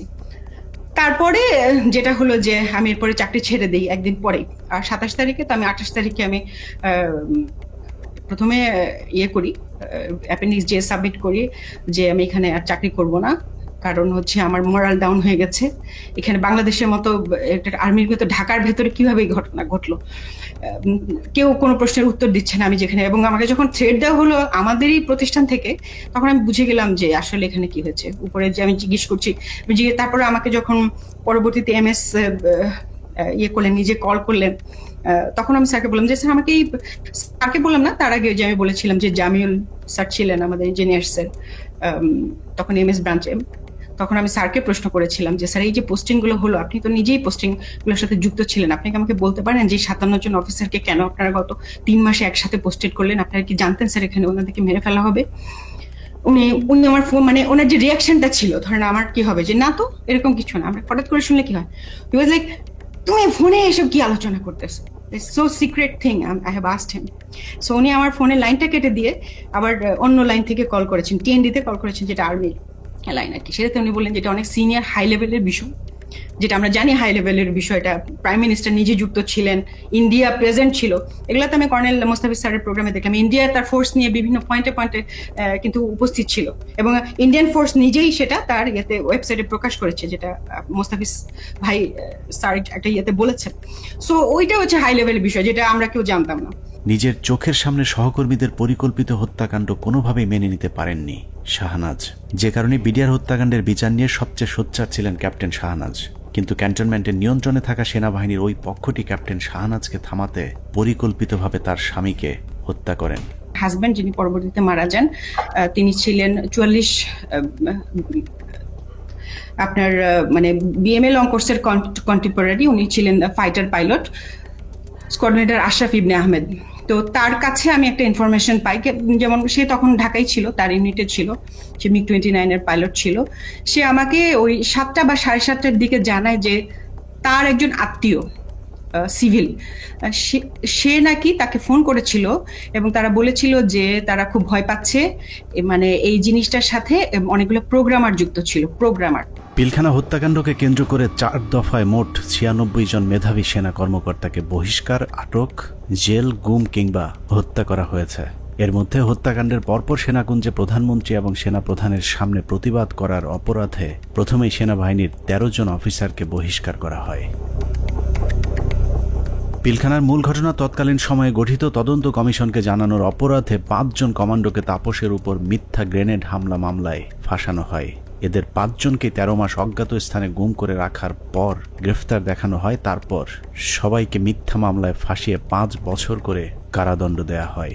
তাপস হত্যা মামলার চেষ্টা, এটা একটা ভুয়া মামলা যেটা মতিঝিল থানায় দায়ের করা হয়, এবং এইটাতে যে সমস্ত সিভিলিয়ান যারা অপরাধী আছে তাদেরকে বিচারের আওতায় আনার আগেই একই অপরাধে আর্মির 5 জনকে, ভেরি ইয়াং ট্যালেন্টেড অফিসার যারা খুবই অ্যাক্টিভ ছিল, যারা তারা হয় এই তদন্তের সাথে সম্পৃক্ত অথবা এই বিডিআর হত্যাকাণ্ডের বিরুদ্ধে সোচ্চার ছিল, তাদেরকে প্রথম গুম করা হয়, ব্যাপকভাবে শারীরিক নির্যাতন করা হয়, এবং পেপার ওয়ার্ক সব থেকে দুঃখজনক হচ্ছে কাগজে কোর্ট মার্শাল, মানে তাদেরকে গুম অবস্থায় পেপার সই করে দেখানো হয়, যখন জেলে হস্তান্তর করা হয় তখন তারা জানতে পারে যে তাদেরকে 5 বছর জেল দেওয়া হয়েছে।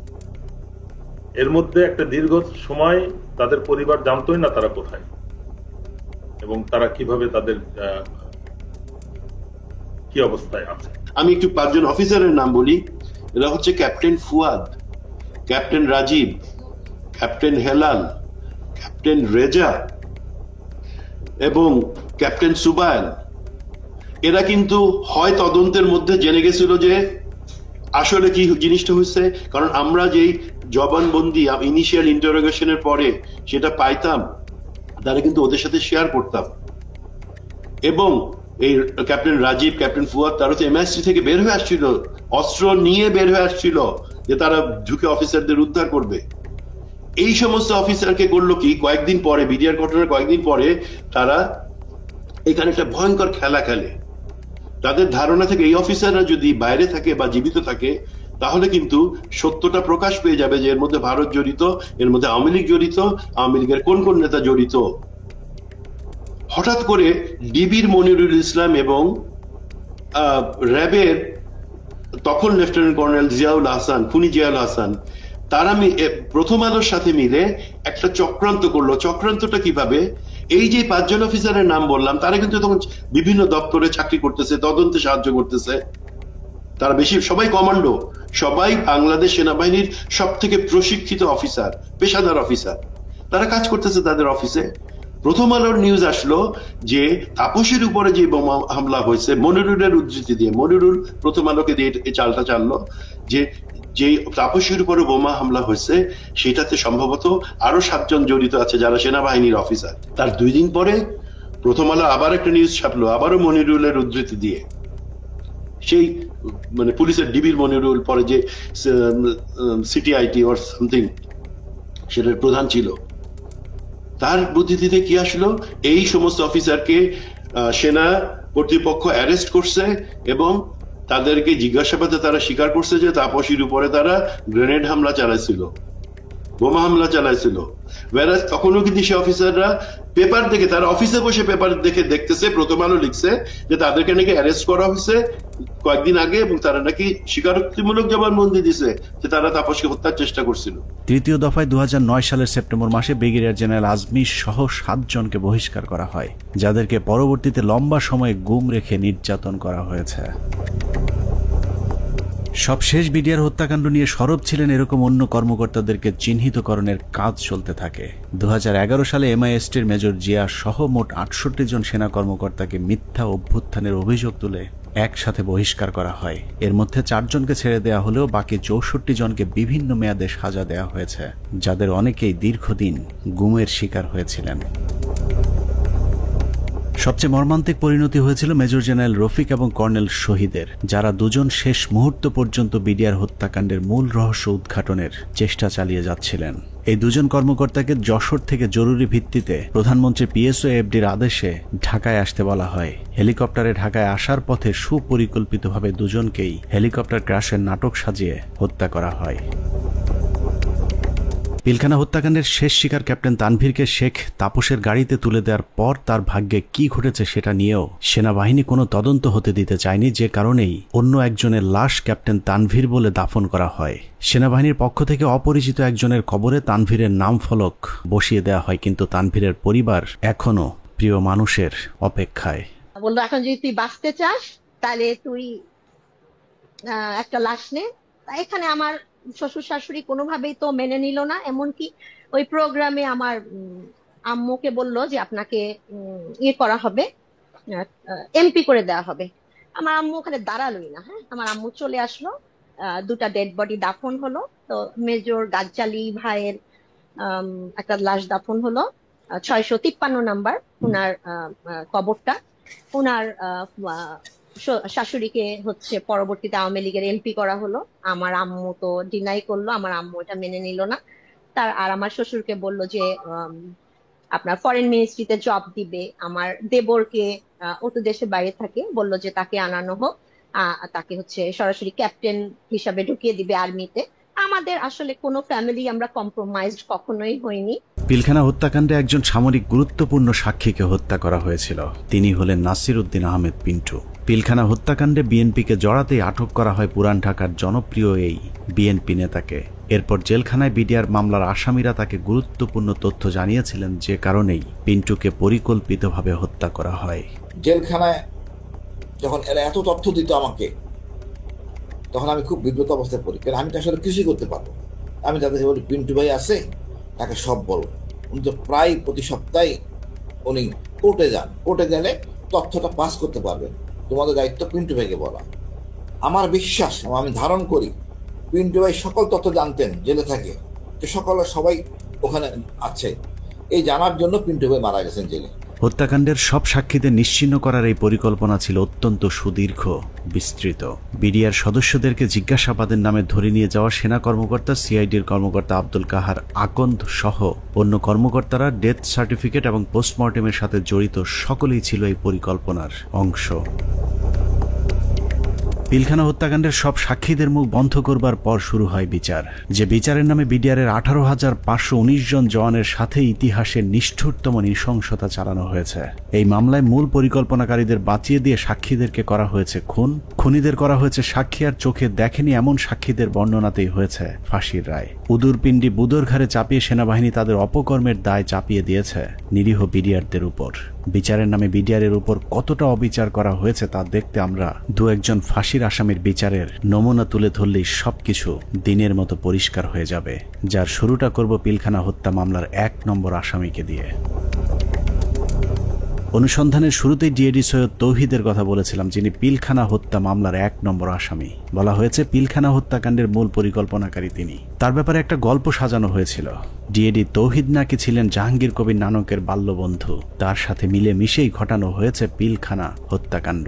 এখন প্রশ্ন হলো, নানকের সাথে মিলেমিশে যদি ডিএডি তৌহিদ হত্যাকাণ্ড ঘটিয়ে থাকেন, তাহলে তৌহিদের যদি ফাঁসি হয়, নানক কিভাবে বেঁচে গিয়েছিলেন?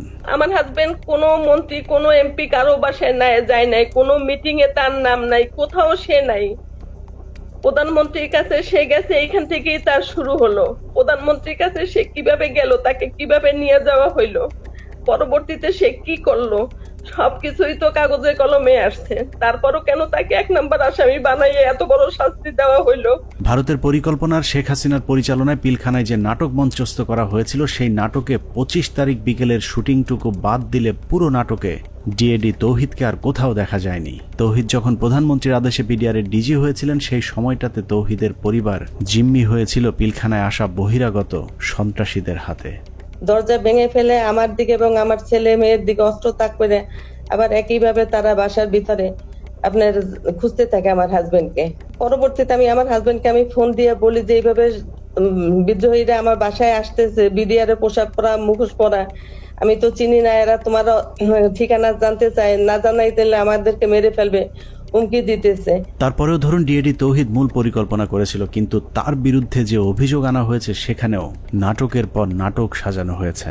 ডিএডি সৈয়দ তৌহিদের ফাঁসি হয়েছে মেজর আসাদ হত্যার হুকুমের আসামি হিসেবে। যার সাক্ষীর উপর ভিত্তি করে ডিএডি তৌহিদের ফাঁসির রায় হয়েছে সেই সিপাহীর নাম আনোয়ার হোসেন। সিপাহী আনোয়ার তার দণ্ডবিধির 164 ধারা জবানবন্দিতে বলেছেন, ডিএডি তৌহিদের নির্দেশে মেজর আসাদকে হত্যা করা হয়েছে। সিপাহী আনোয়ার তার জবানবন্দিতে বলেছেন, 25 ফেব্রুয়ারি আনুমানিক 9:50 সময় ডিএডি তৌহিদ স্যার এসে উত্তেজিত হয়ে নির্দেশ দেন যে তোমরা সকলে অস্ত্রাগারে গিয়ে অস্ত্র নিয়ে আর্মি অফিসারদের খতম করো। ওই সময় আমাদের অফিসের সামনে মার খেতে থাকা মেজর আসাদ স্যার বলেন, আমাকে বাঁচাও, ওরা আমাকে মারছে বলে দৌড়ে দোতলার সিঁড়ির কাছে পড়ে যান। আমি এই দৃশ্য দেখে খুব দ্রুত তার কাছে যাই। তখন তিনি বলেন, আমি মেজর আসাদ, ওরা আমাকে মেরে ফেলবে, আমাকে একটু বাঁচাও ভাই, আমাকে উপরে নিয়ে চলো। আমি তখন মেজর আসাদ স্যারকে ধরে উপরে দোতলায় সিও সাহেবের অফিসে নিয়ে যাই। এর কিছুক্ষণ পরে ডিএডি তৌহিদ ওখানে আসেন এবং আসাদ স্যারকে দেখে তাহাদের ফিনিশ বলে রুম থেকে বের হয়ে যায়। সঙ্গে সঙ্গে হাবিলদার বেলায়েত, নায়েক আসাদ, সিপাহী আমিনার মেজর আসাদ স্যারকে গুলি করে হত্যা করে চলে যায়। আমি টেবিলের নিচে লুকিয়ে থাকা অবস্থায় অস্ত্রধারীদের গুলিতে আহত হই। সিপাহী আনোয়ারের সাজানো গোছানো এই স্ক্রিপ্টটি শুনে অবিশ্বাস করার কোনো উপায় নেই, কিন্তু সমস্যা হলো হাসিনার পরিচালিত নাটকে যেই ডিএডি তৌহিদকে দিয়ে মেজর আসাদকে হত্যা করানো হয়েছে, সেই ডিএডি তৌহিদকে আমরা নাটকের অন্য আরেক জায়গায় আবিষ্কার করেছি। 4 তলায় নিয়ে গেল, টয়লেটের মধ্যে ডিএডি তৌহিদ লুকায় আছে। তাই তুমি কি দরবার হলে ছিল না?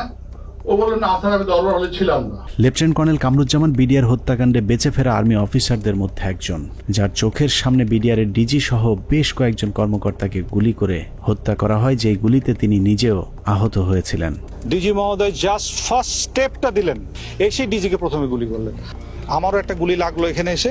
পিলখানা হত্যাকাণ্ডের অন্যতম সাক্ষী লেফটেন্যান্ট কর্নেল কামরুজ্জামান 25শে ফেব্রুয়ারি তার সাথে ঘটে যাওয়া রোমহর্ষক অভিজ্ঞতার বর্ণনা দিয়েছেন। তার দেয়া সেই জবানবন্দিতে সকাল 9টা থেকে ধারাবাহিক ঘটনা প্রবাহ পড়তে পড়তে দুপুর 2টায় গিয়ে আটকে উঠি, কারণ কিছুক্ষণ আগে সিপাহী আনোয়ারের বর্ণনায় যে ডিএডি তৌহিদের কথা বলা হয়েছে, সেই ডিএডি তৌহিদ সম্পর্কে মেজর কামরুজ্জামান যা লিখেছেন তা যেন বাংলা সিনেমার একই চরিত্রের ডাবল পার্ট।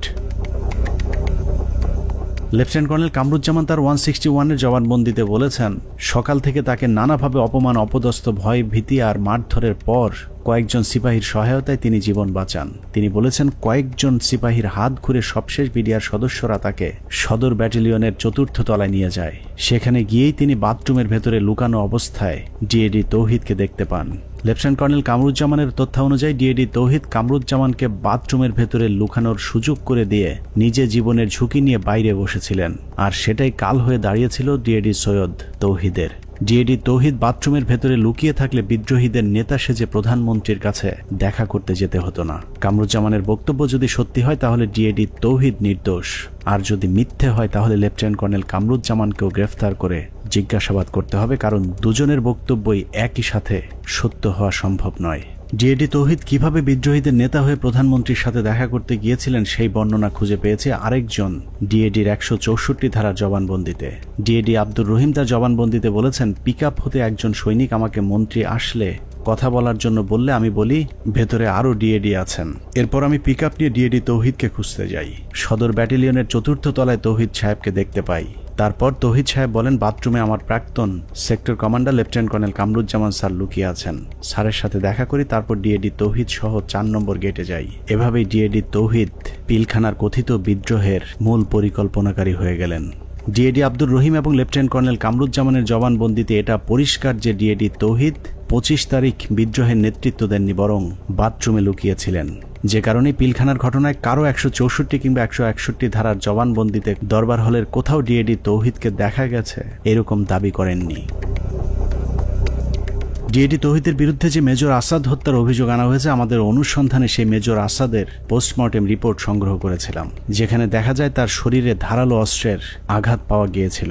কিন্তু সিপাহী আনোয়ার তার জবানবন্দিতে বলেছেন, ডিএডি তৌহিদের নির্দেশে হাবিলদার বেলায়েত, নায়েক আসাদ এবং সিপাহী আমিনার 3 জন মিলে গুলি করে মেজর আসাদকে হত্যা করেন।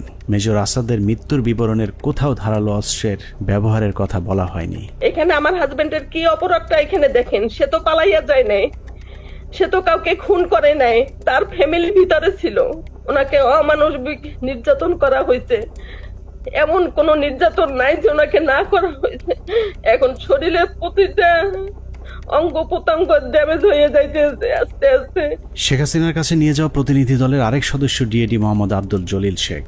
হসপিটাল ইউনিটের কোয়ার্টার মাস্টারে কর্মরত থাকা ডিএডি জলিল গোলাগুলির শব্দ শুনে হাসপাতালের অন্য সহকর্মীদের সাথে সিগন্যাল মেসের ভেতরে অবস্থান নিয়েছিলেন।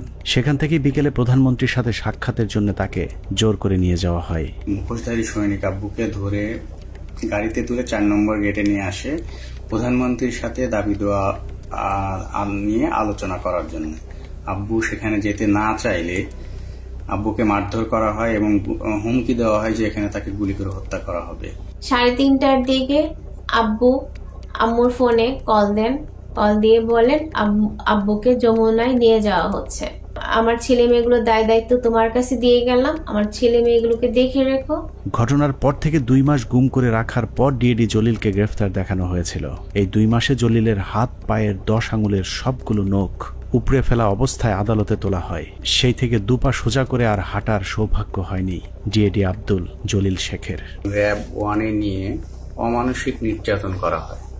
আব্বুর হাত পায়ের নখ উঠে ফেলা হয়, থেতলে আঙ্গুলগুলো থেতলে ফেলা হয়, পায়ের নখে সুচ ঢুকানো হয়, কারেন্টের শর্ট দেওয়া হয় পেনিসে। ডিএডি জলিলকে যাদের সাক্ষীর উপর ভিত্তি করে ফাঁসি দেওয়া হয়েছে সেখানে বেশিরভাগ সাক্ষী বলেছে, টেলিভিশনে দেখেছি, পত্রিকায় পড়েছি বা অমকের কাছে শুনেছি, কিন্তু কেউ ডিএডি জলিলকে কোথাও কাউকে হত্যা, লুটপাট কিংবা ধর্ষণ করতে দেখেননি। এসব সাক্ষীদের একজন মেজর জায়েদি। তিনি জানিয়েছেন কিভাবে তাকে ডিএডি জলিলের বিরুদ্ধে সাক্ষ্য দেওয়ানো হয়েছে। তাকেও আমি উক্ত এলাকায় দেখেছিলাম এবং আমি শনাক্ত করতে পেরেছিলাম, বাট তার নাম জানতাম না। জেনারেল আজিজ, তদানীন্তন Dhaka sector commander colonel Aziz আমাকে জানিয়েছিলেন উক্ত অফিসারের নাম ডিএডি জলিল। তার মুখ ভর্তি দাড়ি ছিল, চাপা দাড়ি। দাড়িওয়ালা এক ব্যক্তিকে ডিএডি আব্দুল জলিল বানিয়ে ফাঁসি দিয়ে দেওয়া হয়েছে, অথচ আমাদের হাতে 2009 সালে পিলখানা হত্যাকাণ্ডের দিনের একটি ভিডিওতে দেখা যায় ডিএডি জলিলের মুখে কোনো দাড়ি নেই। এখন প্রশ্ন আসতে পারে, পিলখানা হত্যাকাণ্ডের সাথে কি তাহলে কোনো বিডিআর সদস্য জড়িত ছিল না?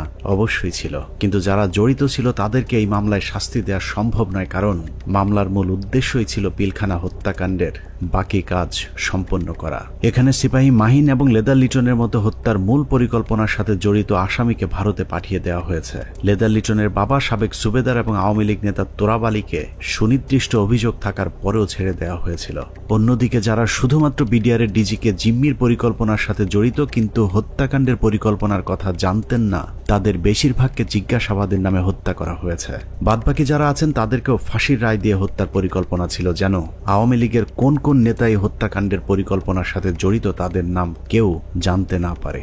পিলখানা হত্যাকাণ্ড যে বিডিআরকে ধ্বংস করে দেওয়ার জন্যই করা হয়েছিল তার প্রমাণ হাস্যকর এই মামলায় 18,519 জন বিডিআর জওয়ানকে আসামি করা। এদের মধ্যে বেশিরভাগ বিডিআর জওয়ান নির্দোষ প্রমাণিত হলেও কাউকেই চাকরি ফেরত দেওয়া হয়নি। উল্টো যাদেরকে ছেড়ে দেওয়া হয়েছে সবার কাছ থেকে বড় অঙ্কের টাকা নিয়ে তারপর তাদেরকে মুক্তি দেওয়া হয়। অনেক অপরাধীকে টাকার বিনিময়ে সাক্ষী বানানো হয়েছে, আবার অনেক নিরীহ বিডিআর সদস্যকে কোনো কারণ ছাড়াই শাস্তি দেওয়া হয়েছে। 2009 সালের 25 ও 26 তারিখে বিডিআর পিলখানায় ঘটে যায় বিডিআর বিদ্রোহের নারকীয় হত্যাকাণ্ড। এই হত্যাকাণ্ডের সময় সে 9 দিনের ছুটিতে বাড়িতে অবস্থান করে। সে ছুটিতে থাকার কারণে তাকে সেই অভিযুক্তের বাইরে রাখা হয়। পরবর্তীতে সিআইডি দীর্ঘ 7 মাস পর 2009 সালে সেপ্টেম্বর মাসের 10 তারিখে তাকে কর্মরত অবস্থায় গ্রেপ্তার করে জেল হাজতে প্রেরণ করে। এই মামলার বিচার কার্য শুরু হয় বকশীবাজার আলিয়া মাদ্রাসা মাঠে। রায়ে তাকে যাবজ্জীবন কারাদণ্ড দেওয়া হলো। দীর্ঘ শুনানি শেষে 2017 সালে এই মামলার রায় প্রদান করা হয়। রায়ে আমার ছোট ভাই আতিকুর রহমানকে খালাস প্রদান করা হয়। তখন এই জামিনের বিরোধিতা করে রাষ্ট্রপক্ষ সুপ্রিম কোর্টে আপিল করে। এমতো অবস্থায় এখনো পর্যন্ত আমরা কোনোভাবে আমার ছোট ভাইয়ের মুক্তির কোনো ব্যবস্থা করতে পারিনি। আমার ছোট ভাই যে ছুটিতে ছিল, যে সে নির্দোষ, এটি সবকিছুতে প্রমাণ হয়ে গেছে। তাকে মুক্তি দেওয়া আমি মনে করি যে এটা সরকারের দায়িত্ব। এভাবেই চলেছে পিলখানা হত্যাকাণ্ডের বিচারের নামে অবিচার। আতিক থেকে তৌহিদ পিলখানা হত্যাকাণ্ডের বিচারের নামে 18,000 পরিবারের সাথে গেল 16 বছর যা হয়েছে তাই পৃথিবীর ইতিহাসে আর কখনোই হয়েছে কিনা আমাদের জানা নেই। মামলা, তদন্ত, জিজ্ঞাসাবাদ থেকে শুরু করে জবানবন্দি, কোথাও ন্যায় বিচার পায়নি বিডিআরের পরিবারগুলো। একটা ফ্যামিলি ধ্বংস হওয়ার মতো যা যা দরকার সবকিছুই ঘটছে আপনার ফ্যামিলিতে।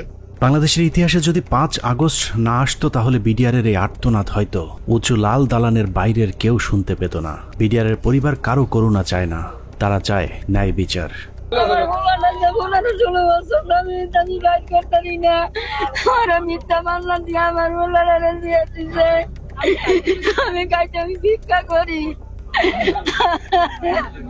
অনেক হয়েছে, আর না। পিলখানা হত্যাকাণ্ড নিয়ে নতুন করে কমিশন তৈরি হয়েছে। আমরা সেই কমিশনের কাছে সুষ্ঠু তদন্ত চাই। আমরা কমিশনের প্রতিদ্বন্দ্বী নই, বরং কমিশনের সুবিধার্থে আমরা পিলখানা হত্যাকাণ্ড নিয়ে গঠিত প্রথম তদন্তের সাথে জড়িত কয়েকজন কর্মকর্তার কিছু পর্যবেক্ষণ দিয়ে অনুসন্ধান শেষ করব। পিলখানা হত্যাকাণ্ডের পরের 2 সপ্তাহ সেনাবাহিনীর একটি অংশ সঠিকভাবে তদন্তের চেষ্টা করেছিল, কিন্তু সেই তদন্ত শেষ হবার আগেই তাদেরকে থামিয়ে দেওয়া হয়। আমি তদন্তকালে যেটা দেখলাম, কিছু বিষয় তদন্তে মনোযোগী হওয়ার কারণে কমিটির অন্যান্যরা আমাকে মোটামুটি একটা হোস্টাইল মেম্বার হিসেবে চিহ্নিত করে এবং অসহযোগিতা শুরু করে এবং আমার কার্যক্রমকে তারা ওপেনলি ডিসক্রেডিট করার চেষ্টা করে। এই পরিস্থিতিতে যখন তারা ব্যর্থ হয় তখন ব্রিগেডিয়ার রফিককে আমাদের তদন্ত কমিটির একজন সদস্য কোনো চাহিদা বা কোনো প্রয়োজন ছাড়াই আমার সিনিয়র তাকে সম্পৃক্ত করে, যেহেতু উনি সিনিয়র, উনি সম্পূর্ণ দায়িত্বটা নিয়ে নেন এবং পরবর্তীতে রিপোর্ট সাবমিট করেন। তদন্তকারী দল একটি বিষয় লক্ষ্য করেন যে পিলখানা হত্যাকাণ্ডে যাদেরকে হত্যা করা হয়েছে তাদের বেশিরভাগকে খুব সম্প্রতি বিডিআরে বদলি করা হয়েছিল। এই বদলির সাথে যারা সম্পৃক্ত ছিল তাদেরকে সন্দেহভাজন মনে করেন তদন্তকারী ওই সেনা কর্মকর্তারা। পিলখানা হত্যাকাণ্ডের বহুল আলোচিত নাম কর্নেল রেজা নূর, যিনি ঘটনার একদিন আগে একরকম জোর করে কর্নেল গুলজারকে র্যাব থেকে বিডিআরে পাঠান। পিলখানায় গন্ডগোলের খবর শুনে ঘটনাস্থলে যাওয়া প্রথম দলটি ছিল র্যাবের এডিজি রেজা নূর র্যাবের ওই দলটিকে পিলখানায় ঢুকতে বাধা দিয়েছিলেন। কর্নেল গুলজার ওই সময়টাতে র্যাবে পোস্টিং থাকলে পরিস্থিতি অন্যরকম হতে পারত।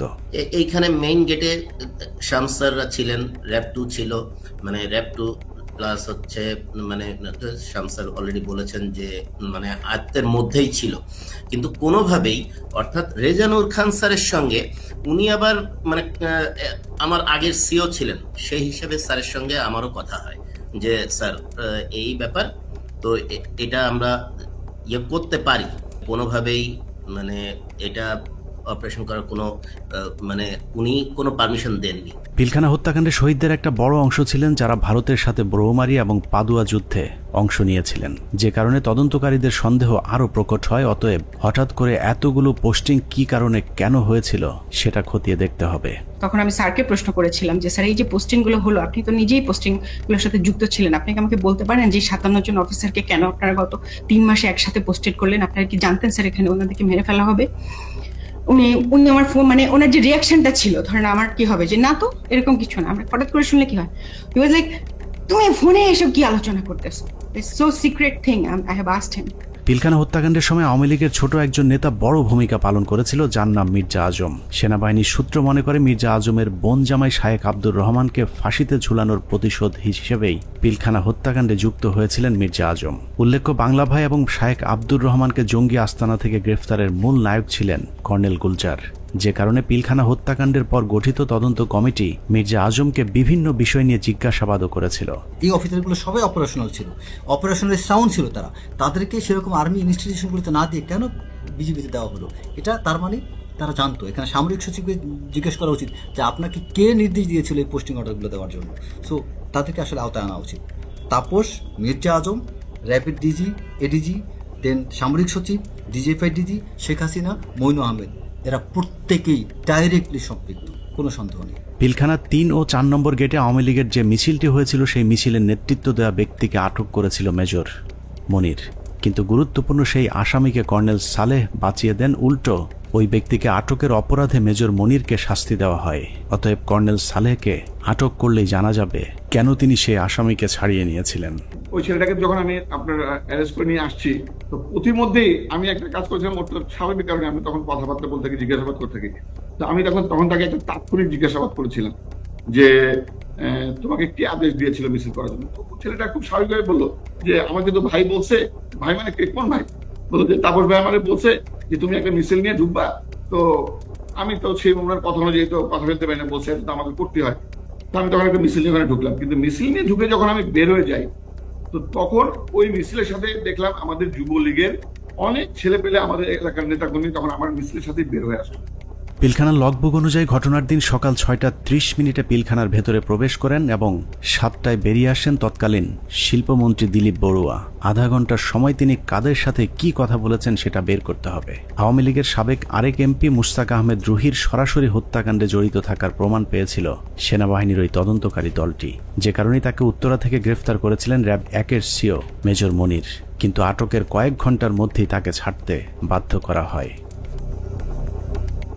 আওয়ামী লীগের আরও ডজনখানেক মন্ত্রী প্রতিমন্ত্রীর নাম জিজ্ঞাসাবাদের তালিকায় ছিল, কিন্তু তাদের বিরুদ্ধে পরবর্তীতে কোনো ব্যবস্থা নেওয়া হয়নি। এর মধ্যে সাবেক স্বরাষ্ট্র প্রতিমন্ত্রী সোহেল তাজ ছিলেন অন্যতম সন্দেহভাজন পরিকল্পনাকারী, যিনি পর্দার আড়ালে থেকে ঠান্ডা মাথায় ভারতীয় গোয়েন্দা সংস্থার সাথে যুক্ত হয়েছিলেন। সেনাবাহিনী সূত্র জানিয়েছে সোহেল তাজ পিলখানা হত্যাকাণ্ডের আগে বিদেশে যাবার কথা বললেও সে ঢাকা বিমানবন্দর থেকে সিলেটে গিয়ে সেখান থেকে আবারও হেলিকপ্টারে ঢাকায় ফেরত আসেন। পিলখানার ঘটনায় ভারতের সাথে যোগাযোগ রক্ষায় গুরুত্বপূর্ণ ভূমিকা পালন করেছেন সোহেল তাজ। তদন্ত কমিটি সোহেল তাজের পাসপোর্ট চেক করলেই প্রমাণ হয়ে যাবে তিনি আদৌ ওই সময়টাতে দেশের বাইরে অবস্থান করেছিলেন কিনা। পিলখানা হত্যাকাণ্ডের মতো এত ভয়ঙ্কর একটি সরকারি পরিকল্পনার সময় সোহেল তাজ কোথায় ছিলেন, তার ভূমিকাই বা কি ছিল তা পরিষ্কার হওয়া প্রয়োজন। বলা হয়ে থাকে সোহেল তাজ ঠিক ঘটনার আগে দেশের বাইরে অবস্থান করছিলেন। যদি সেটাও হয়ে থাকে তাহলে তিনি হঠাৎ করে কেন দেশের বাইরে চলে গেলেন? হত্যাকাণ্ডের এই পরিকল্পনা তিনি দেশবাসীকে না জানিয়ে কেন আত্মগোপনে ছিলেন সেটাও খতিয়ে দেখা প্রয়োজন। রাজনৈতিক সম্পৃক্ততাটা স্পষ্ট হয়ে যায় আস্তে আস্তে। এর মধ্যে সব থেকে বেশি ইনভলভ ছিলেন ব্যারিস্টার তাপস, হাজারীবাগ এলাকার এমপি নির্বাচিত হন যিনি। এছাড়া আর যারা ছিলেন, নানক আজম, অ্যাডভোকেট কামরুল, শেখ সেলিম, সোহেল তাজ, ওয়ারেসাত বেলাল, রুহি, দেন মাহবুবা রাগিনী, শেগুপ্তা ইয়াসমিন এমিলি এবং সুবেদার তোরাবালি অবসরপ্রাপ্ত বিডিআরের সদস্য। ভারতীয় পরিকল্পনার বাস্তবায়নের বাংলাদেশ প্রান্তে নেতৃত্ব দিয়েছেন স্বয়ং শেখ হাসিনা নিজে। সকাল থেকে শেখ হাসিনা 3 বাহিনীর প্রধানকে নিয়ে যমুনায় অবস্থান করেছেন। ভারতীয় পরিকল্পনা বাস্তবায়নে শেখ হাসিনা সার্বক্ষণিক ভারতের সাথে যোগাযোগ রক্ষা করেছেন এবং যে কোনো পরিস্থিতিতে শেখ হাসিনাকে বাঁচানোর জন্যও ভারতীয় এয়ারফোর্স প্রস্তুত ছিল বলে প্রমাণ পেয়েছিল সেনা কর্মকর্তারা। 6 প্যারাশুট রেজিমেন্ট, এটা হচ্ছে গিয়ে এটার লোকেশন হচ্ছে গিয়ে আপনার কলকাতায় কালীকুমুন্দ এয়ারপোর্ট, এয়ার স্ট্রিপে। ওরা স্পিয়ার হেডের নিরাপত্তা থাকে। ওইখানে একটা কোম্পানি ছিল, ওই কোম্পানি কমান্ডার ছিলেন মেজর কামালদীপ সিং। তাদের একটা রেজিমেন্ট, প্যারাশুট রেজিমেন্ট, 5টার সময় যখন তারা রেডি হয় একটা কোম্পানি, 8টার মধ্যে তাদের একটা ফুল রেজিমেন্ট রেডি হয়। যে রেজিমেন্ট পরবর্তী আমরা জানতে পারি যে ওই রেজিমেন্টের এইম ছিল ঢাকা এয়ারপোর্ট, তেজগাঁও এয়ারপোর্ট এবং গণভবনে অপারেশন করা এবং নিরাপদভাবে তখনকার স্বৈরাচারী প্রাইম মিনিস্টারকে এক্সট্রিকেট করার জন্য। সবশেষ পিলখানা হত্যাকাণ্ডের পরিকল্পনা বাস্তবায়ন এবং হত্যাকাণ্ডের ধামাচাপা দেওয়ার দায়িত্বে যারা ছিল তাদের সবাইকে গ্রেফতার করে বিচারের আওতায় আনতে হবে। সেনা প্রধান হিসেবে জেনারেল মঈনকে এর দায় অবশ্যই নিতে হবে, যিনি শেখ হাসিনার পাশে বসে পিলখানায় সেনা হত্যার ঘটনা পর্যবেক্ষণ করেছিলেন। পিলখানা হত্যাকাণ্ডে সরাসরি সম্পৃক্ত লেফটেন্যান্ট জেনারেল সিনা ইবনে জামালি, যিনি পিলখানার বিভিন্ন গেটে অবস্থান নেওয়া র্যাব ও সেনাবাহিনীর সদস্যদেরকে ভেতরে অভিযান চালাতে বাধা দিয়েছিলেন। তৎকালীন ডিজিএফআই এবং এনএসআই প্রধান দুজনেই এই পরিকল্পনার অংশ। বিশেষ করে ডিজিএফআই তৎকালীন মহাপরিচালক মেজর জেনারেল মোল্লা ফজলে আকবর হত্যাকাণ্ডের পর খুনিদের পিলখানা থেকে বের করে দেওয়ার বিষয়টি সেনাবাহিনীর চোখের সামনেই ঘটেছে। খুব নাটকীয়ভাবে বিডিআর এর ভেতরে বিভিন্ন ইলেকট্রিসিটি লাইন কেটে দিয়ে গেট খুলে দেওয়া হয় ইচ্ছা করে, যাতে সৈনিকরা পালিয়ে যেতে পারেন। তো সেই সময় আমি বলেছিলাম যে র্যাবের এক অফিসার ক্যাপ্টেন আশিক স্যার, যিনি ইঞ্জিনিয়ার্সে আমাদের সাথে ছিলেন, ক্যাপ্টেন আশিক স্যার আবার আমার সাথে 8 ইঞ্জিনিয়ার্সে চাকরি করেছেন রংপুর ক্যান্টনমেন্টে। এরপর ওনার র্যাবে পোস্টিং হয়, কিন্তু আমি স্যারকে চিনতাম। স্যার কিছু সৈনিককে যখন পালিয়ে যাচ্ছে উনি না বুঝে ওদেরকে ধরে নিয়ে আসেন পিকআপে করে, র্যাবের পিকআপে করে আমাদের আবাহনী মাঠে আসেন। তো ওইখানে কিছু ওই সময় একদম ফার্স্ট হ্যান্ড ওদের মুখ থেকে তো আমরা কিছু সাক্ষী কথাবার্তা শুনে ফেলতে পারি। এই ভয়ে আমি ধারণা করি যে ওখানে আমার মনে আছে যে এরকম অনেক অফিসাররা, অনেক সৈনিকরা আমরা দাঁড়িয়ে আছি, ওর মধ্যে স্যার আসলেন পিকআপে করে তাদেরকে নিয়ে।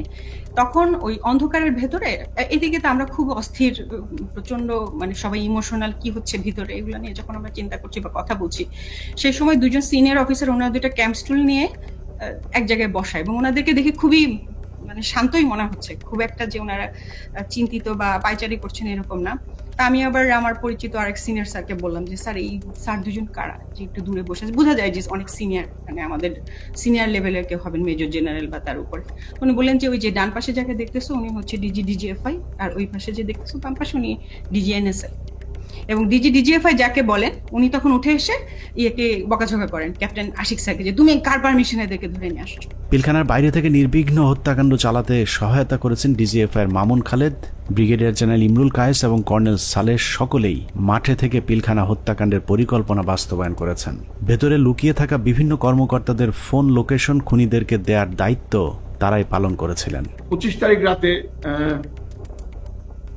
12টার দিকে হবে, আমি তখন মাঠে বসা, আমি ব্রিগেডিয়ার জেনারেল হাকিম, ইমরুল কায়েস ডাইরেক্টর সিপিআইবি, উনি তখন ওই মাঠে আসছিলেন। তো উনি মাঠে এসে বলল যে তোমাদের জানা মতো যদি কেউ থাকে, যে ভিতরে থাকে, তোমাদের কাছে কোনো ফোন আসে, তাহলে সেটা আমাদেরকে জানাও, কারা কারা কিভাবে কি আসে, তো সেটা আমরা জানিয়ে দিব। 44 রাইফেলস ব্যাটালিয়নের অধিনায়ক লেফটেন্যান্ট কর্নেল শামস পিলখানার ভেতরে থেকে মূল নেতৃত্ব দিয়েছেন। মূলত 44 নম্বর ব্যাটালিয়ন পুরো বিদ্রোহের নেতৃত্ব দিয়েছিল, যে কারণে পিলখানা হত্যাকাণ্ডে 44 রাইফেলস ব্যাটালিয়নের কোনো সেনা কর্মকর্তা ওই দিন মারা যায়নি। নিরীহ সিপাহীদেরকে মিথ্যা স্বপ্ন দেখিয়ে বিদ্রোহে অংশ নিতে উদ্বুদ্ধ করা লেফটেন্যান্ট জেনারেল শামস পিলখানা থেকে বাইরে এসেই শেখ হাসিনাকে ধন্যবাদ জানিয়েছিলেন, অথচ ভেতরে তখন 57 সেনা কর্মকর্তার বিকৃত লাশ পড়েছিল। পিলখানা হত্যাকাণ্ডের পুরস্কার হিসেবে লেফটেন্যান্ট কর্নেল শামসকে পরবর্তীতে সেনাবাহিনীর গুরুত্বপূর্ণ পদে পদায়ন করা হয়েছিল, যা অত্যন্ত রহস্যজনক। যে মাননীয় প্রধানমন্ত্রীর অ্যাড্রেসটা আসলে সেখানে এদের অস্ত্র জমা দেওয়ার ক্ষেত্রে একটা টনিক হিসাবে কাজ করেছে। আমি মাননীয় প্রধানমন্ত্রীকে আসলে ধন্যবাদ জানাবো। আমাদের হাতে আসা তথ্য বলছে 2009 সালের 25শে ফেব্রুয়ারি পিলখানার দরবার শুরুর ঘণ্টা তিনেক আগে সকাল 6টায় হঠাৎ করে বিডিআরের কেন্দ্রীয় কোতের দায়িত্ব পরিবর্তন করে মেজর রিয়াজকে দেওয়া হয়েছিল, যার বিরুদ্ধে পিলখানা হত্যাকাণ্ডে সম্পৃক্ত থাকার সুনির্দিষ্ট প্রমাণ পেয়েছিল তৎকালীন তদন্তকারী সেনা কর্মকর্তারা। তাকে দ্রুত গ্রেফতার করলে গুরুত্বপূর্ণ তথ্য পাওয়া যাবে। পিলখানা হত্যাকাণ্ডের 2 দিন পর ব্রিগেডিয়ার জেনারেল মইনুল ইসলামকে মেজর জেনারেল পদোন্নতি দিয়ে বিডিআরের ডিজি বানানো হয়েছিল। ডিজি হয়েই হত্যাকাণ্ডের সব আলামত নষ্টের পুরো দায়িত্ব পালন করেছিল মেজর জেনারেল মইনুল ইসলাম। পিলখানায় হত্যাকাণ্ড বাস্তবায়ন, তদন্তে বাধা, জিজ্ঞাসাবাদের নামে সৈনিক এবং সেনাবাহিনীর কর্মকর্তাদের নির্যাতনের দায়িত্ব পালন করেছে এমন আরও কয়েকজনের তালিকা আমাদের হাতে এসেছে। এদের মধ্যে র‍্যাব 2 এর তৎকালীন CO lieutenant colonel Salauddin Bir Protik, brigadier general Moazzem, brigadier Saidur Rahman, brigadier Mukim, colonel Imran Ibne Rouf, lieutenant colonel Sharafat, যারা 57 সেনা কর্মকর্তা হত্যার আসল রহস্য ধামাচাপা দিতে সেনাবাহিনীর 96 জন এবং বিডিআরের অসংখ্য পরিবারের উপর চরম জুলুম নির্যাতন চালিয়েছেন। 16 বছরে বিডিআরের এরকম অনেক পরিবার আছে যারা পেট বাঁচাতে রাস্তায় ভিক্ষা করতে নেমেছে। আমাদের অনুসন্ধানে কোনো অপরাধীকে বাঁচাতে চাইনি কিংবা নির্দোষীকে ফাঁসাতেও চাইনি। আমরা আসলেই একটা সুষ্ঠু তদন্ত সাপেক্ষে বিচার চাই, যেই বিচারে শুধুই বিডিআর নয়, সব খুনিদের বিচার হবে। নিরীহ বিডিআরদেরকে দ্রুত মুক্তি দেওয়া হবে এবং যারা নিরপরাধ ছিল তাদেরকে আবারও চাকরি সহ সকল সুযোগ সুবিধা ফেরত দিতে হবে। আল্লাহ হাফেজ। দর্শক, আলোচনা দেখেছেন, এত সুন্দর নিউজ হয়তো বাংলাদেশের ইতিহাসে কেউ করেছে কিনা আমি জানি না। কোনো বিষয়ে সাংবাদিক ইলিয়াস যে নিউজগুলো করেছে এই পর্যন্ত প্রত্যেকটা এমন নিউজ যেটা আমি তদন্ত করা প্রয়োজন মনে করা হয় না। আজকে যে নিউজটা আপনারা দেখলেন, তারা যে প্রতিবেদন করলো বিডিআর হত্যাকাণ্ড নিয়ে, এটা যে ভারত এবং হাসিনার ইন্ধনে হয়েছে, এটা তো আর প্রমাণ করার কিছু নেই। এটা তখন দিবালোকের মধ্যে সত্য হয়ে গিয়েছে। তিনি 101টা দলিল এখানে তিনি দিয়েছেন। এটাই হচ্ছে সাংবাদিকতা। তো আমরা বিডিআর হত্যা তদন্ত চাই। সাংবাদিক ইলিয়াসের দুঃখের বিষয়, এই প্রতিবেদন দেওয়ার আগে সেনাপ্রধান হুমকি দিয়েছেন এটি নিয়ে তদন্ত হবেন না, কিন্তু আমরা তদন্ত চাই। আমরা চাই বিডিআর হত্যাকাণ্ড যেটা হয়েছে যারা জড়িত প্রত্যেকে বিচার করা হবে। সেনাপ্রধান ফুল স্টপ দিলে তো আর ফুল স্টপ হয়ে যাবে না। তিনি তো আর দেশের সবকিছু নয়, দেশের জনগণ সবকিছু জনগণ ঠিক করবে এবং বিডিআর যে সমস্ত ভুক্তভোগী তারা ঠিক করবে বিচারটা কিভাবে হওয়া উচিত। দর্শক, এই ইলিয়াসের আলোচনা কেমন লাগলো অবশ্যই কমেন্ট বক্সে কমেন্ট